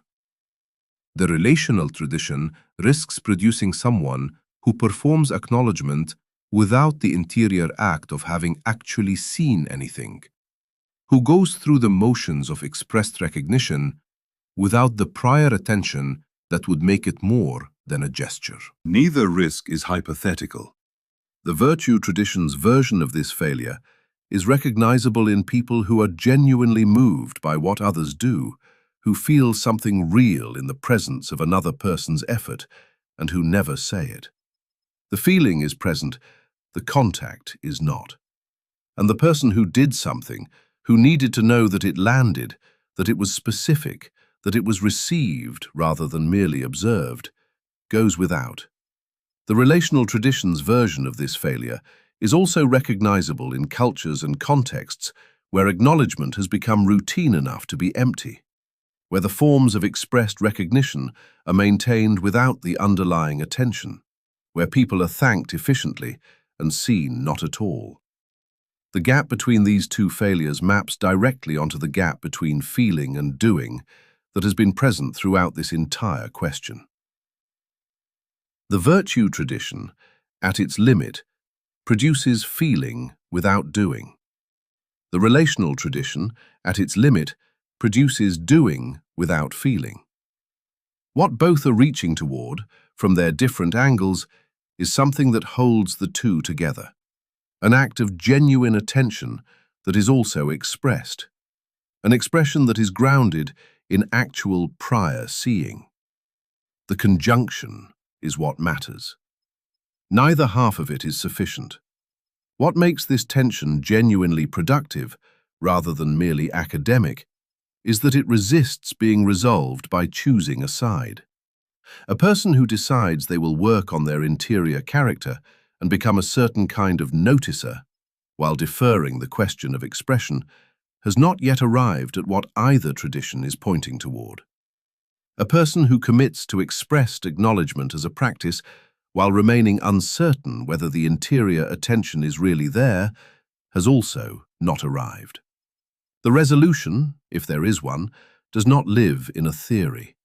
It lives in a specific act, turning toward a specific person, with the actual registration of what they did, and letting that registration reach them. That act is simultaneously interior and relational.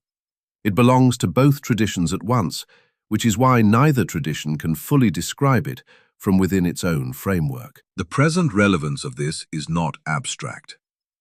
Every time you register something someone has done, and then hold it, keep it inside, decide it is enough to know it yourself, you are implicitly taking a position in this argument. You are acting as though the interior state is the complete thing, as though the other person's need to receive the recognition is secondary or optional.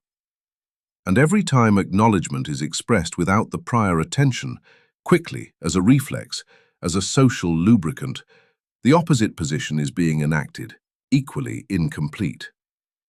The argument between these traditions is not waiting to be settled by philosophers. It is being settled, or not settled, in the ordinary moments of whether you let what you have seen actually reach the person you saw it in. Trying to feel grateful is one of the strangest instructions a person can give themselves. The paradox is right there at the surface, and it is worth naming plainly. The moment you direct effort toward producing the feeling begins to recede. It is not that the effort is wasted, it is that it is aimed at the wrong object. You cannot will an interior state into existence by pursuing it directly. What you get instead is a performance of the state, which is recognizable to the person producing it as hollow, even if it is not always visible to anyone else. This is the central knot in any serious attempt to cultivate acknowledgement as a practice. And it is distinct from ordinary emotional difficulty, from the problem of not being able to feel something you think you should feel, which is familiar enough. This particular version has a specific structure. The effort itself is what blocks the outcome. The harder you press toward the feeling, the more you are attending to your own interior state, monitoring it, evaluating whether it has arrived yet, measuring your current experience against some idea of what genuine recognition should feel like. And in that self-monitoring, the actual thing that would generate the feeling, the other person, their specific act, the fact of what they did, drops out of attention entirely. What remains when attention turns inward like that is not gratitude and not its absence. It is something closer to a performance review of your own emotional life, which is not a condition in which anyone has ever genuinely seen another person. The attempt at resolution that is usually offered here is some version of acceptance. Stop trying, let it arise naturally, do not force it. That formulation has a certain appeal and a certain accuracy, but it leaves the most important question untouched. If the effort is misdirected rather than excessive, then the answer is not to remove the effort, but to redirect it. The question is, toward what? The redirection that actually changes anything is concrete and specific. Instead of trying to produce a feeling, attention is turned toward an act, a particular, bounded, specific thing that another person did. Not the general category of what someone does for you, not the relationship taken as a whole, not a vague sense of having been supported. One act, what it consisted of, when it happened, what it required of the person who did it. This level of specificity is not incidental. It is the mechanism, because the act, when actually attended to at that level of detail, generates the registration on its own.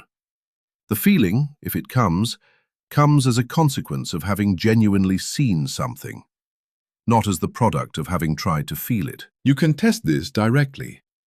Think of someone in your life right now and try to feel grateful for them in general. Hold that for a moment. Then identify one specific thing they did, recently or at some point that mattered, and trace it, what it cost them, what it changed, what would have been different without it. The distance between those two experiences is not subtle. The first is a disposition pointed at nothing in particular. The second is contact with something real. But here is where the resolution hits its limit, and this is the part that does not resolve neatly. The redirection, from feeling to attention, from general to specific, requires a prior willingness to attend, and that willingness is not automatically available. For someone whose attention is structured primarily around their own concerns, their own projects, their own forward momentum, turning that attention toward the specific acts of another person requires a genuine reorientation of the self. The technique of focusing on a specific act cannot produce that reorientation on its own. It depends on it, which means the question loops back. You cannot redirect attention toward the specific if the attention is not available to be redirected. And the attention is not available if the self is sufficiently sealed around its own interior, sufficiently oriented toward its own experience as the primary object worth examining. The technique is real, and the technique works, but it works for someone who is already willing to look outward. For someone who is not, the technique remains available in theory and inaccessible in practice. This is the limit that cannot be talked around. The practice of redirecting effort from feeling to attention is genuine, and it does change things. But the practice presupposes something it cannot itself supply, a prior permeability, a prior openness to having another person's act actually land in you as something that matters. And that permeability is not a technique. It is closer to a character condition, which brings the argument back, from a different angle, to something that sounds like the virtue traditions claim. That what precedes the act of acknowledgement is something interior, something already present or not present in the person before any specific encounter begins. The consequence of all this for you, right now, is not a method. It is a location. The difficulty of acknowledgement does not live in the feeling. It does not live in the expression. It lives in the quality of attention that precedes both. In whether the self is open enough to let another person's specific act register as something real before anything is felt, before anything is said. That is where the actual work is. And it is harder to locate than any feeling, and quieter than any expression, and more foundational than either. There is a category of work that keeps everything else functioning and appears in no official accounting of what happened. The person who coordinates schedules so a meeting can occur, who absorbs the friction so others do not have to feel it, who notices what is about to fall through a gap and quietly prevents it. That person does not generate a record. Their contribution is defined by the absence of the problem it prevented. You cannot point to the thing that did not go wrong and say, "Someone made that happen." This is the structural condition of invisible labor, and it is worth holding clearly before moving to what recognition can or cannot do about it. The invisibility is not accidental. It is a feature of how certain kinds of work are categorized, or rather, how they fail to be categorized at all. Economies measure output. Institutions measure what is reported. Neither is designed to register the effort that makes the reported output possible. The coordinator, the absorber of friction, the person who holds the conditions together. These roles exist in the gaps between measurable categories, which means they exist from the perspective of formal accounting, barely or not at all. The psychological consequence of that structural invisibility is not simply that someone feels underappreciated. something more specific happens. Recognition is not just pleasant, it is confirmatory. When another person registers what you did, that registration tells you that the act was real, that it had effect, that it entered the world and changed something. In the absence of that confirmation, the person who did the work begins, gradually, to lose access to the evidence that it mattered. Not in an acute, dramatic way, quietly. The contribution that is never named is a contribution that cannot fully stabilize in the self-understanding of the person who made it. Someone prepares everything for a project, researches the context, anticipates the problems, organizes the conditions, and the person whose name ends up on the outcome thanks their own clarity of thinking. This is not malice. The person who received the support genuinely may not have seen the specific acts that preceded their success, because those acts were designed to be seamless, to disappear into the background of what felt natural and easy. The seamlessness is the craft, and the craft erases itself. What individual recognition can do in the face of this is limited and real at the same time. It cannot restructure an institution, it cannot change what gets counted in a formal system, it cannot redistribute credit at scale, or repair the economic dimensions of invisible labor's devaluation. The scope of individual acknowledgement does not reach those things, and claiming otherwise would be a form of sentimentality, the idea that a thank you solves what a structural reform is needed to address. What individual recognition can do is local and non-trivial. It can confirm to the person in front of you that their specific act was seen, that the work existed, that it registered. This is not nothing. The confirmation does not erase the structural problem, but it interrupts the psychological consequence of the structural problem, the gradual erosion of certainty that what one does is real. A person who is seen locally, even within an institution that does not see them formally, retains something that the person who is entirely unseen begins to lose. The complication, and this is where the question opens rather than closes, is that local recognition can also function as a substitute for structural change in ways that serve the institution rather than the person. When invisible labor is acknowledged warmly, but never compensated, never credited publicly, never restructured so that it is no longer invisible, the acknowledgement can become a way of managing the person's experience without addressing the condition that generates it. The recognition is real, and the function it serves may be to keep the person in place, doing invisible work, feeling sufficiently seen to continue. That possibility does not discredit the act of acknowledgement, but it means the act of acknowledgement is not innocent, and the person doing the acknowledging needs to hold that.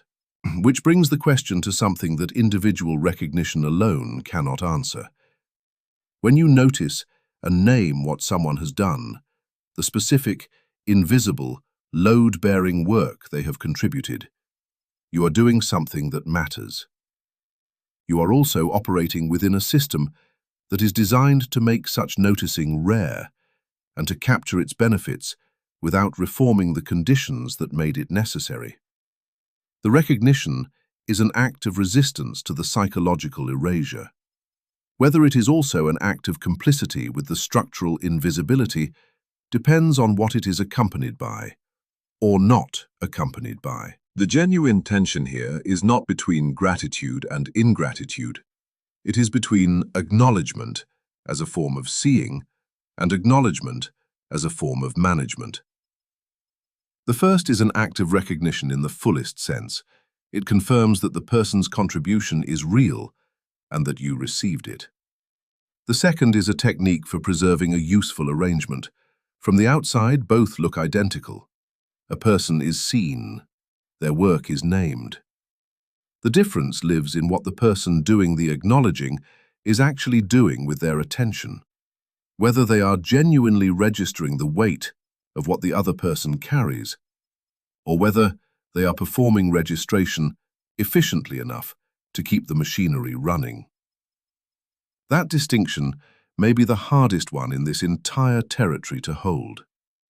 Because seeing someone's invisible labor clearly, really clearly, not as a courtesy but as a full registration of what it cost them and what it prevented, requires being willing to reckon with what that means about your own position. If someone's invisible work has been holding up your visible work, then seeing that fully is not comfortable. It requires revising the account you have of your own contribution. And that revision has no natural stopping point. Once you begin to trace what has been invisible in the effort that supports you, the picture of your own self-sufficiency, your own independent achievement, starts to look different in ways that do not resolve into something tidy. The claim, at cultural scale, sounds almost too large to argue with. A society that systematically fails to acknowledge what its members do for one another will, over time, stop receiving what it does not acknowledge. The scope of that statement makes it easy to accept as a general truth and equally easy to set aside as too abstract to act on. But the mechanism underneath it is not abstract at all, and it is worth narrowing to the level where it actually operates. Consider what holds the excess together, the effort that goes beyond contract, beyond minimum requirement, beyond what could be enforced.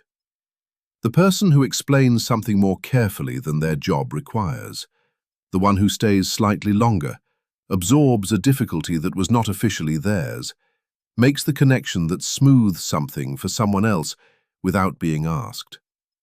None of that effort is compelled. It exists because people extend themselves into a social space that is, implicitly, responsive to the extension.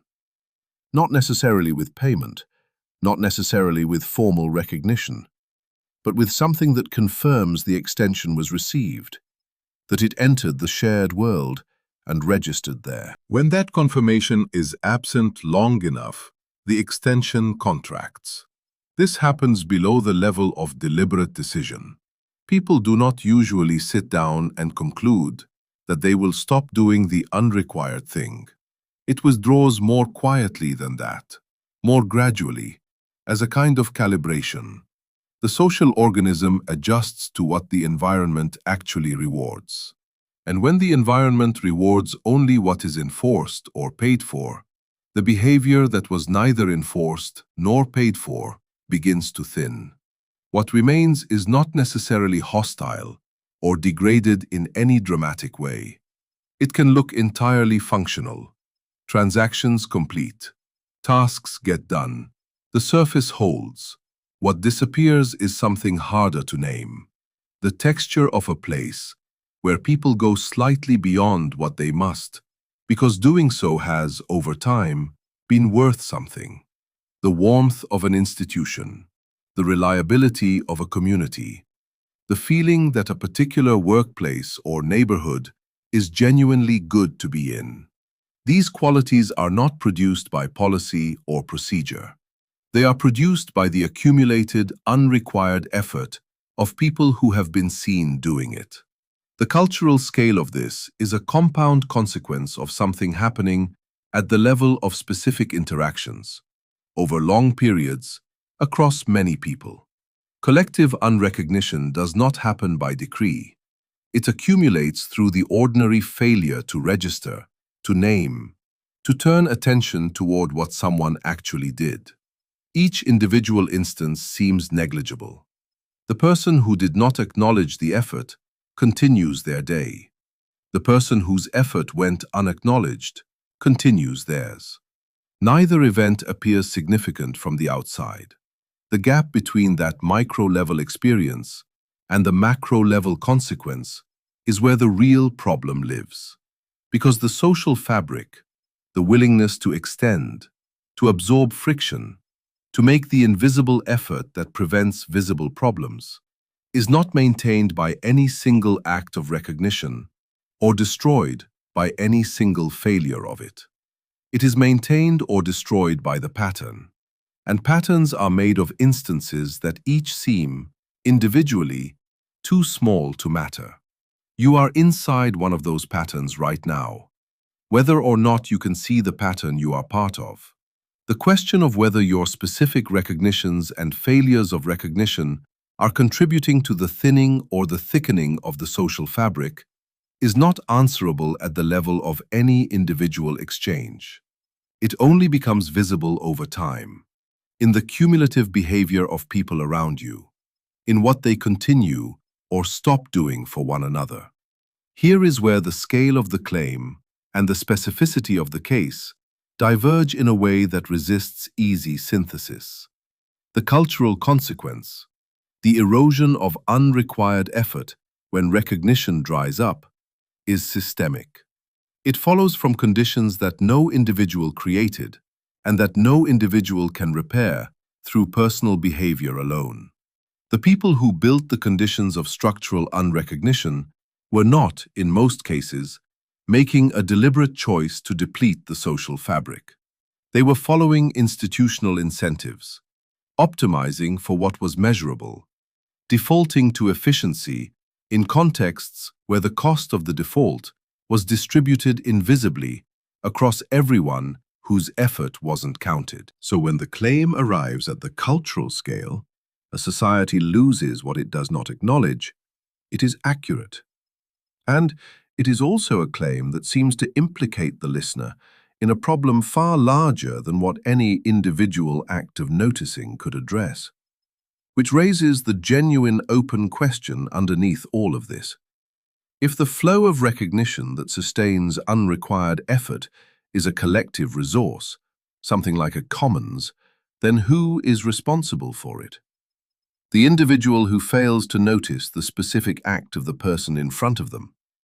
The institution that designs its reward systems to see only what is measurable.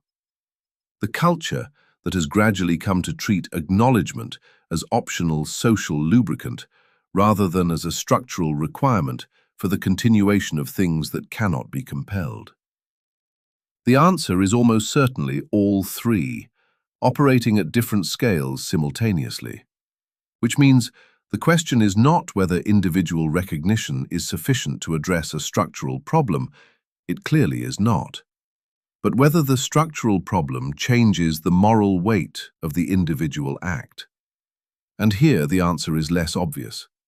One reading is that individual recognition, in the context of structural invisibility, is compensatory at best and pacifying at worst.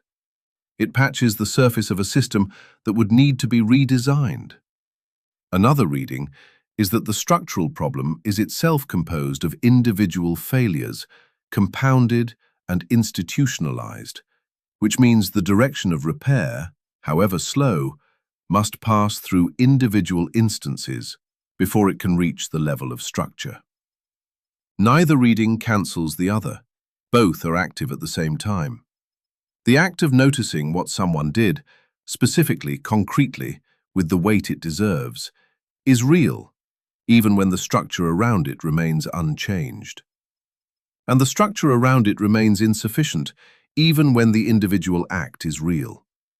What this means for a society is an open question, because the answer depends on whether enough individual acts of genuine acknowledgement accumulate in sufficient density to begin reshaping the institutional logic, or whether institutional logic shapes individual behavior faster than individual behavior can reshape institutions. That is not a question with a settled answer. It is the question that makes the territory worth thinking about at all. Specific practice is almost always where general resolve goes to die. The decision to be more attentive, to notice more, to bring more recognition to the people around you, that decision, made at the level of general intention, produces almost nothing. It does not fail because the intention is insincere. It fails because it has no mechanism. Intention without structure is just pressure without direction, and pressure without direction disperses. The small observation that opens this is almost embarrassingly ordinary. Someone does something, covers for you during a difficult week, handles a part of a shared task that was technically yours, makes one careful intervention that prevents a problem you never saw coming, and you feel, in the moment, something genuine, a real registration of what they did. And then the day continues, and that registration does not travel anywhere. It does not reach the person. It dissolves into the forward momentum of everything else, and the moment in which it could have been named passes without being used. This is not negligence in any morally heavy sense. It is closer to a structural gap in the sequence between noticing and expressing. Most people, if asked whether they are grateful for the people in their lives, would say yes with no hesitation. And many of them would be speaking accurately. There is a genuine underlying orientation of appreciation. But that orientation, as diffuse as it typically exists, does not do the thing that expressed recognition actually does. It stays inside. The person across from you, the one who made the intervention, absorbed the difficulty, extended the effort. They receive nothing from your private sense of appreciation. The gap between what you feel and what they experience is exactly the width of the thing that was not said.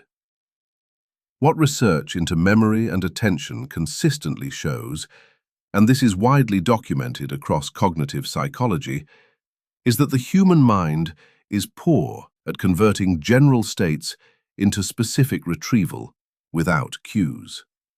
You cannot reliably remember, at the end of a week, the specific acts of specific people, unless something anchored them at the moment they occurred. General gratitude is not a cue. It is a mood, and moods do not encode particulars. Which means the practice of noticing, if it is going to function as a practice and not just as an aspiration, needs to happen close to the moment, and it needs to be specific enough that both the act and its significance can be named clearly to the person who did it. A colleague spends an extra hour explaining a system to someone who has just joined a team. Unrequired, unnoticed by anyone else. Done because they saw the gap and decided to fill it. If the person who benefited says later that day, "Thank you for taking that time with them. That was the kind of thing that actually makes a difference, and almost nobody does it." That sentence does something that "thanks for your help" does not. It tells the person what was seen, specifically. It names the act and its weight. It confirms that the particular quality of the effort, not just the effort in the abstract, entered the world and was registered by someone. That confirmation is what vague acknowledgement cannot provide, and what makes the difference between a courtesy and an act of genuine recognition. The specificity is the mechanism. This is worth sitting with because it runs against the instinct that says any acknowledgement is better than none, and that the warmth of the feeling matters more than the precision of the expression. Warmth without precision delivers a general signal. You are appreciated broadly. Warmth with precision delivers something more specific and more sustaining. This thing you did was seen. It had this effect. It mattered in this way. The second lands differently inside the person who receives it, because it confirms not just that they are liked or valued in a general sense, but that their specific action produced a specific consequence that someone else registered. Developing the habit at this level, the level of specific, named, proximate acknowledgement, is where the practice either builds or stalls. The structural principle underneath it is that perceptual skills are trained by repetition of the specific act, not by cultivating the general disposition. You do not become someone who sees people clearly by deciding to see people more clearly. You become that person by doing the specific act repeatedly until it reorganizes the way attention moves. Stress testing this principle honestly requires asking what happens when the circumstances are not clean. When the act you noticed was done by someone you also find frustrating. When the relationship has accumulated enough tension that naming what they did well feels like it might complicate or confuse the dynamic. When the person who absorbed friction for you is also someone whose effort you have failed to notice for months, and naming the specific act now carries the weight of all the instances that went unnamed before. In those cases, the principle holds. Specificity is still the mechanism, but the conditions surrounding it make the act considerably harder. The friction is real. It breaks, or at least bends, at the point where the relationship between the people involved has become dominated by an unspoken ledger. When acknowledgement of a specific act would, in context, be read as tactical, an opening bid in a negotiation, a softening before a request, a strategic placement of recognition before a conflict, the act of acknowledgement loses something essential. It cannot fully function as genuine recognition when both parties understand, without saying so, that the ledger is being managed. The tool of specific, named acknowledgement depends on a baseline of relational trust that is not always present. In its absence, the mechanics work formally. The act is named, the words are said. But the confirmation that the person needs, the sense of being genuinely seen, does not transmit. This limit does not make the practice less important. It clarifies what the practice is building toward and what it requires as a condition. Recognition that can be received as genuine, that can actually do the thing expressed acknowledgement is capable of doing, operates in a space of sufficient relational honesty that the person can trust the act of naming for what it is. That space is not given. In most relationships, in most institutional contexts, it is something that either exists because it has been maintained or does not exist because it has been neglected. The habit of specific acknowledgement is also, indirectly, the practice of maintaining that space. Each instance of naming what someone did clearly, without agenda, without transaction, without ledger management, contributes to the condition that makes the next instance receivable as genuine, which means the practice loops back on itself in a way that neither fully resolves nor fully stalls. You build the capacity to see people specifically by doing it. You build the conditions under which being seen specifically can be received by doing it consistently over time. Neither of those happens through general resolve or broad intention. Both of them happen through the same move, repeated. One person, one act, named precisely, as close to the moment as the relationship allows. The question that stays open after all of this is whether the habit, once built, changes what you notice before you decide whether to express it, or whether the noticing and the expressing develop together, neither fully prior to the other. That sequencing matters more than it might appear, because it affects where you put your attention when you are not yet sure what you have seen. What kind of self does all of this assume? That is the question that sits underneath everything that has been covered. The brain's defaults, the mechanics of expressed recognition, the ways that invisible labor disappears into structural silence. Because none of the difficulty involved in seeing what others do is arbitrary.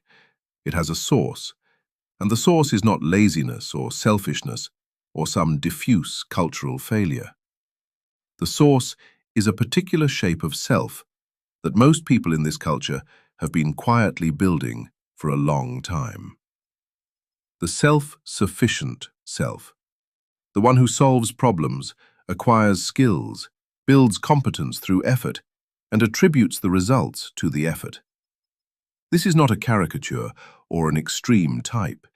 It is a recognizable orientation that many people hold in some form, because it is the orientation that the dominant story of individual achievement rewards.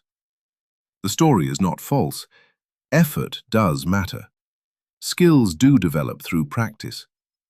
But the story has a specific gap at its center, And that gap is exactly the space where what other people have done, for you, around you, ahead of you, quietly, without announcement, becomes invisible.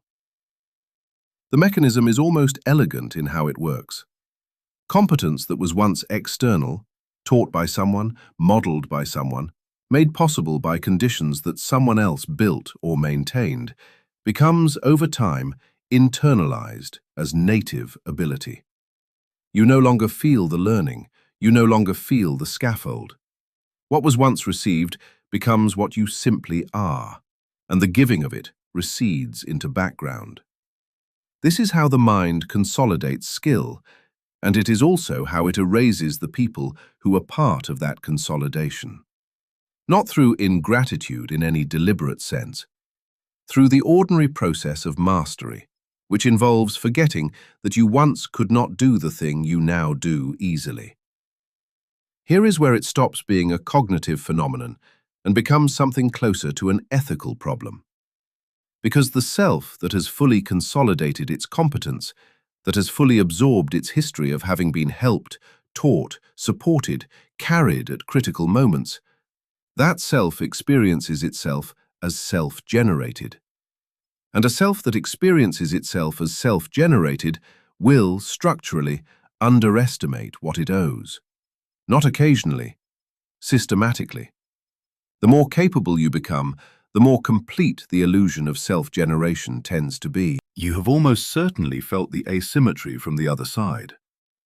The person who taught you something or made something possible for you, or absorbed a cost that should have been yours, there are moments when you can still feel the weight of that, and moments when it is entirely gone from your perception.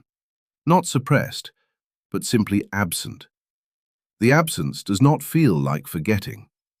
It feels like the normal texture of your current life, in which you are the person you are and things are as they are.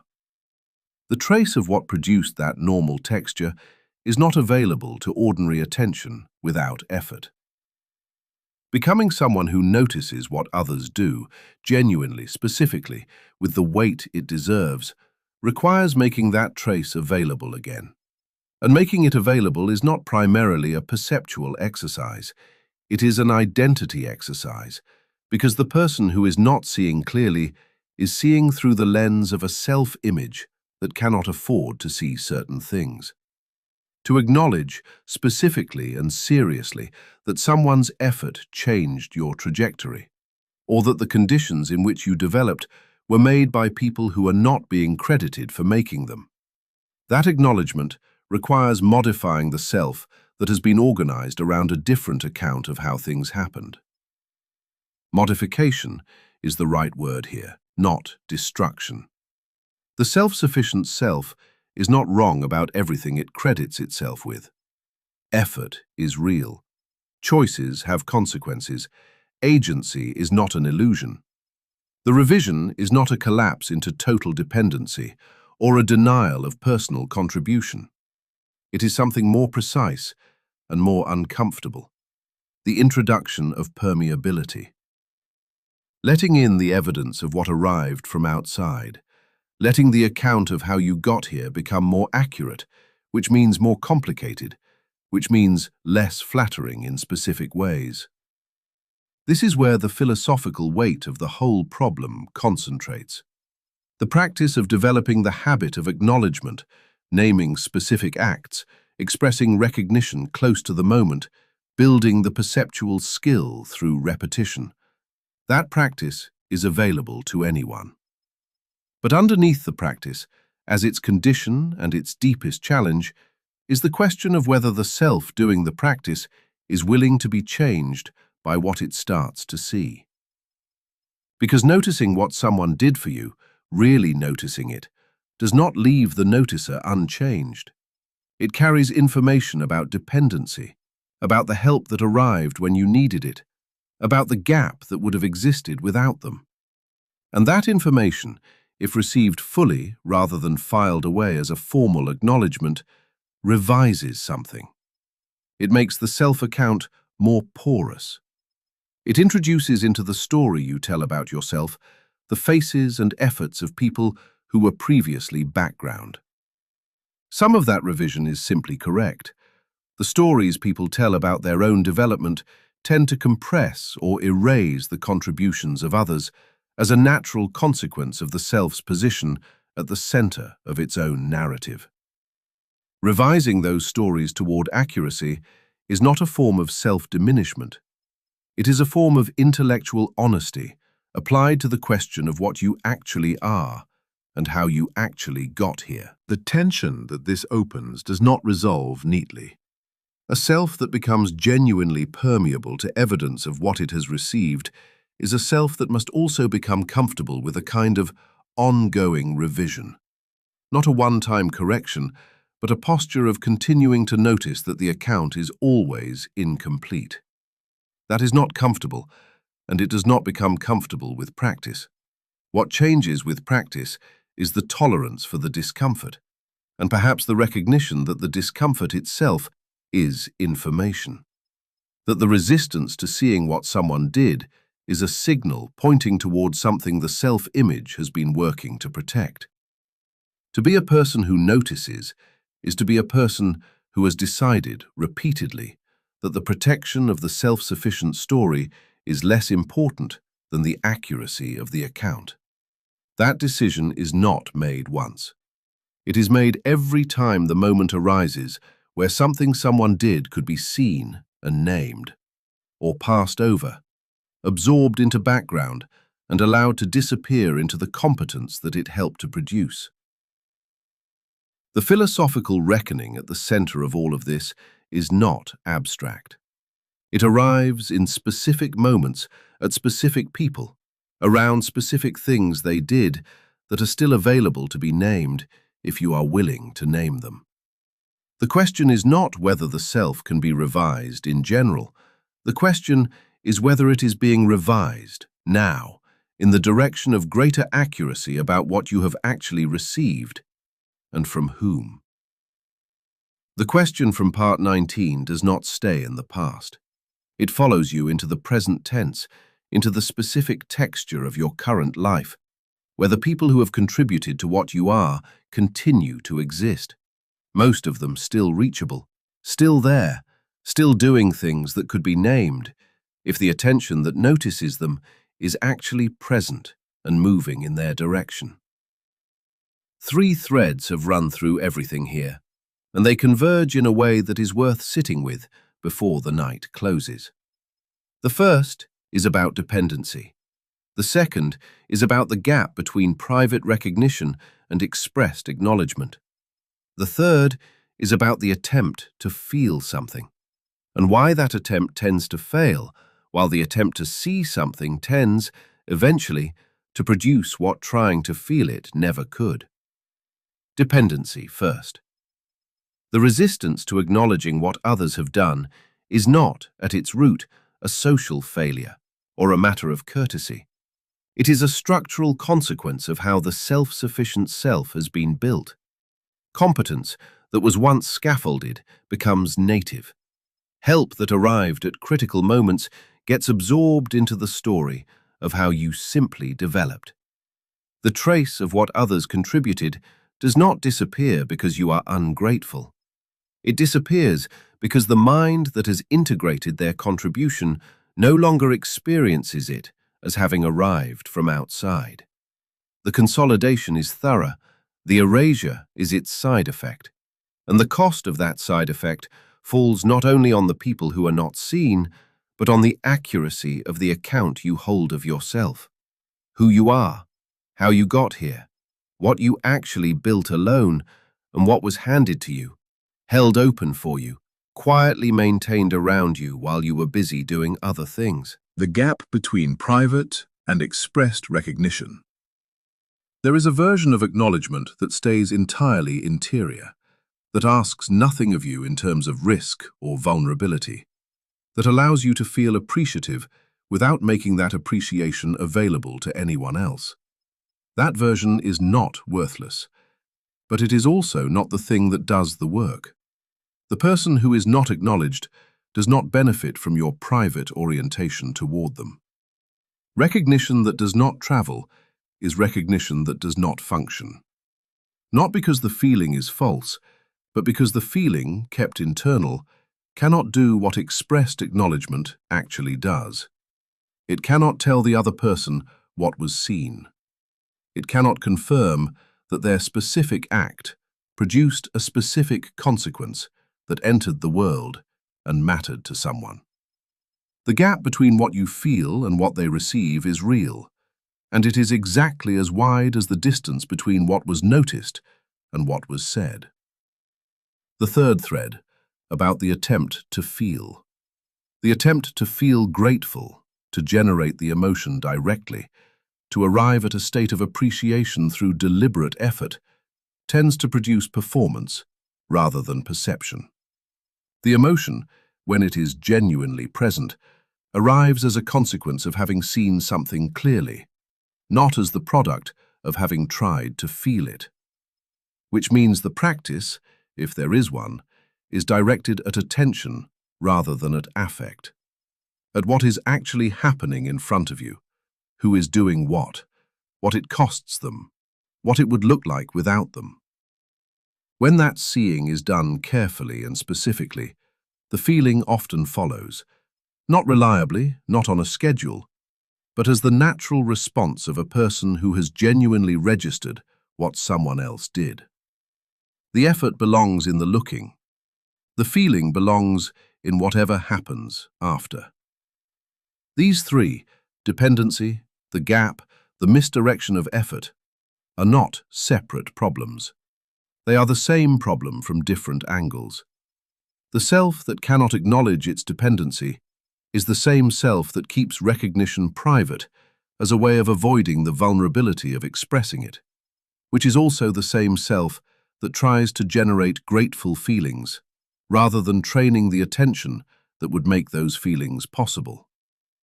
The thread connecting all three is the protection of a particular self-image. The image of a self that is complete, self-generated, appreciative in general, emotionally oriented toward the right things, a self that manages the evidence of what it has received rather than being changed by it. The limit of everything said here is honest and worth naming clearly. The perceptual skill can be developed. The habit of specific, named, proximate acknowledgement can be built through repetition. The practice is available. What cannot be guaranteed, and what no description of the practice can substitute for, is the willingness to let what you start to see actually revise something. Because the seeing, done carefully, will produce evidence. Evidence of how much was done for you that you did not name. Evidence of what the people around you continue to do that is passing unregistered. Evidence of the distance between the self-account that felt accurate and the fuller account that the attention, once trained, begins to reveal. That evidence does not have to be devastating. It does not require a dismantling of everything you have built or believed.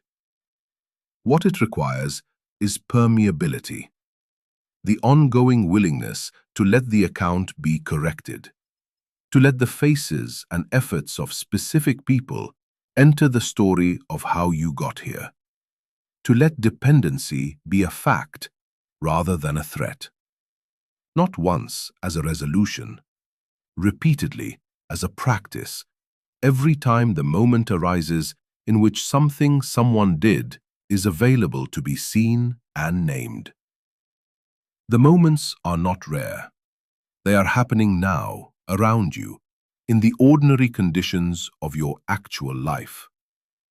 The person who covered something for you, the one who noticed a problem before you did and quietly resolved it, the one whose constancy you have long since stopped registering because it is so reliable that it has become indistinguishable from the furniture of your days. The work of gratitude, as attention, as acknowledgement, as the revision of a self-image toward greater accuracy, begins with them, in whatever is happening tomorrow, in the specific act that will be available to be seen if the attention is moving in that direction. The question of whether the self can revise itself is not answered in general. It is answered in the specific moment where something someone did is present enough to be named, and the choice of whether to name it is actually in front of you. Good night.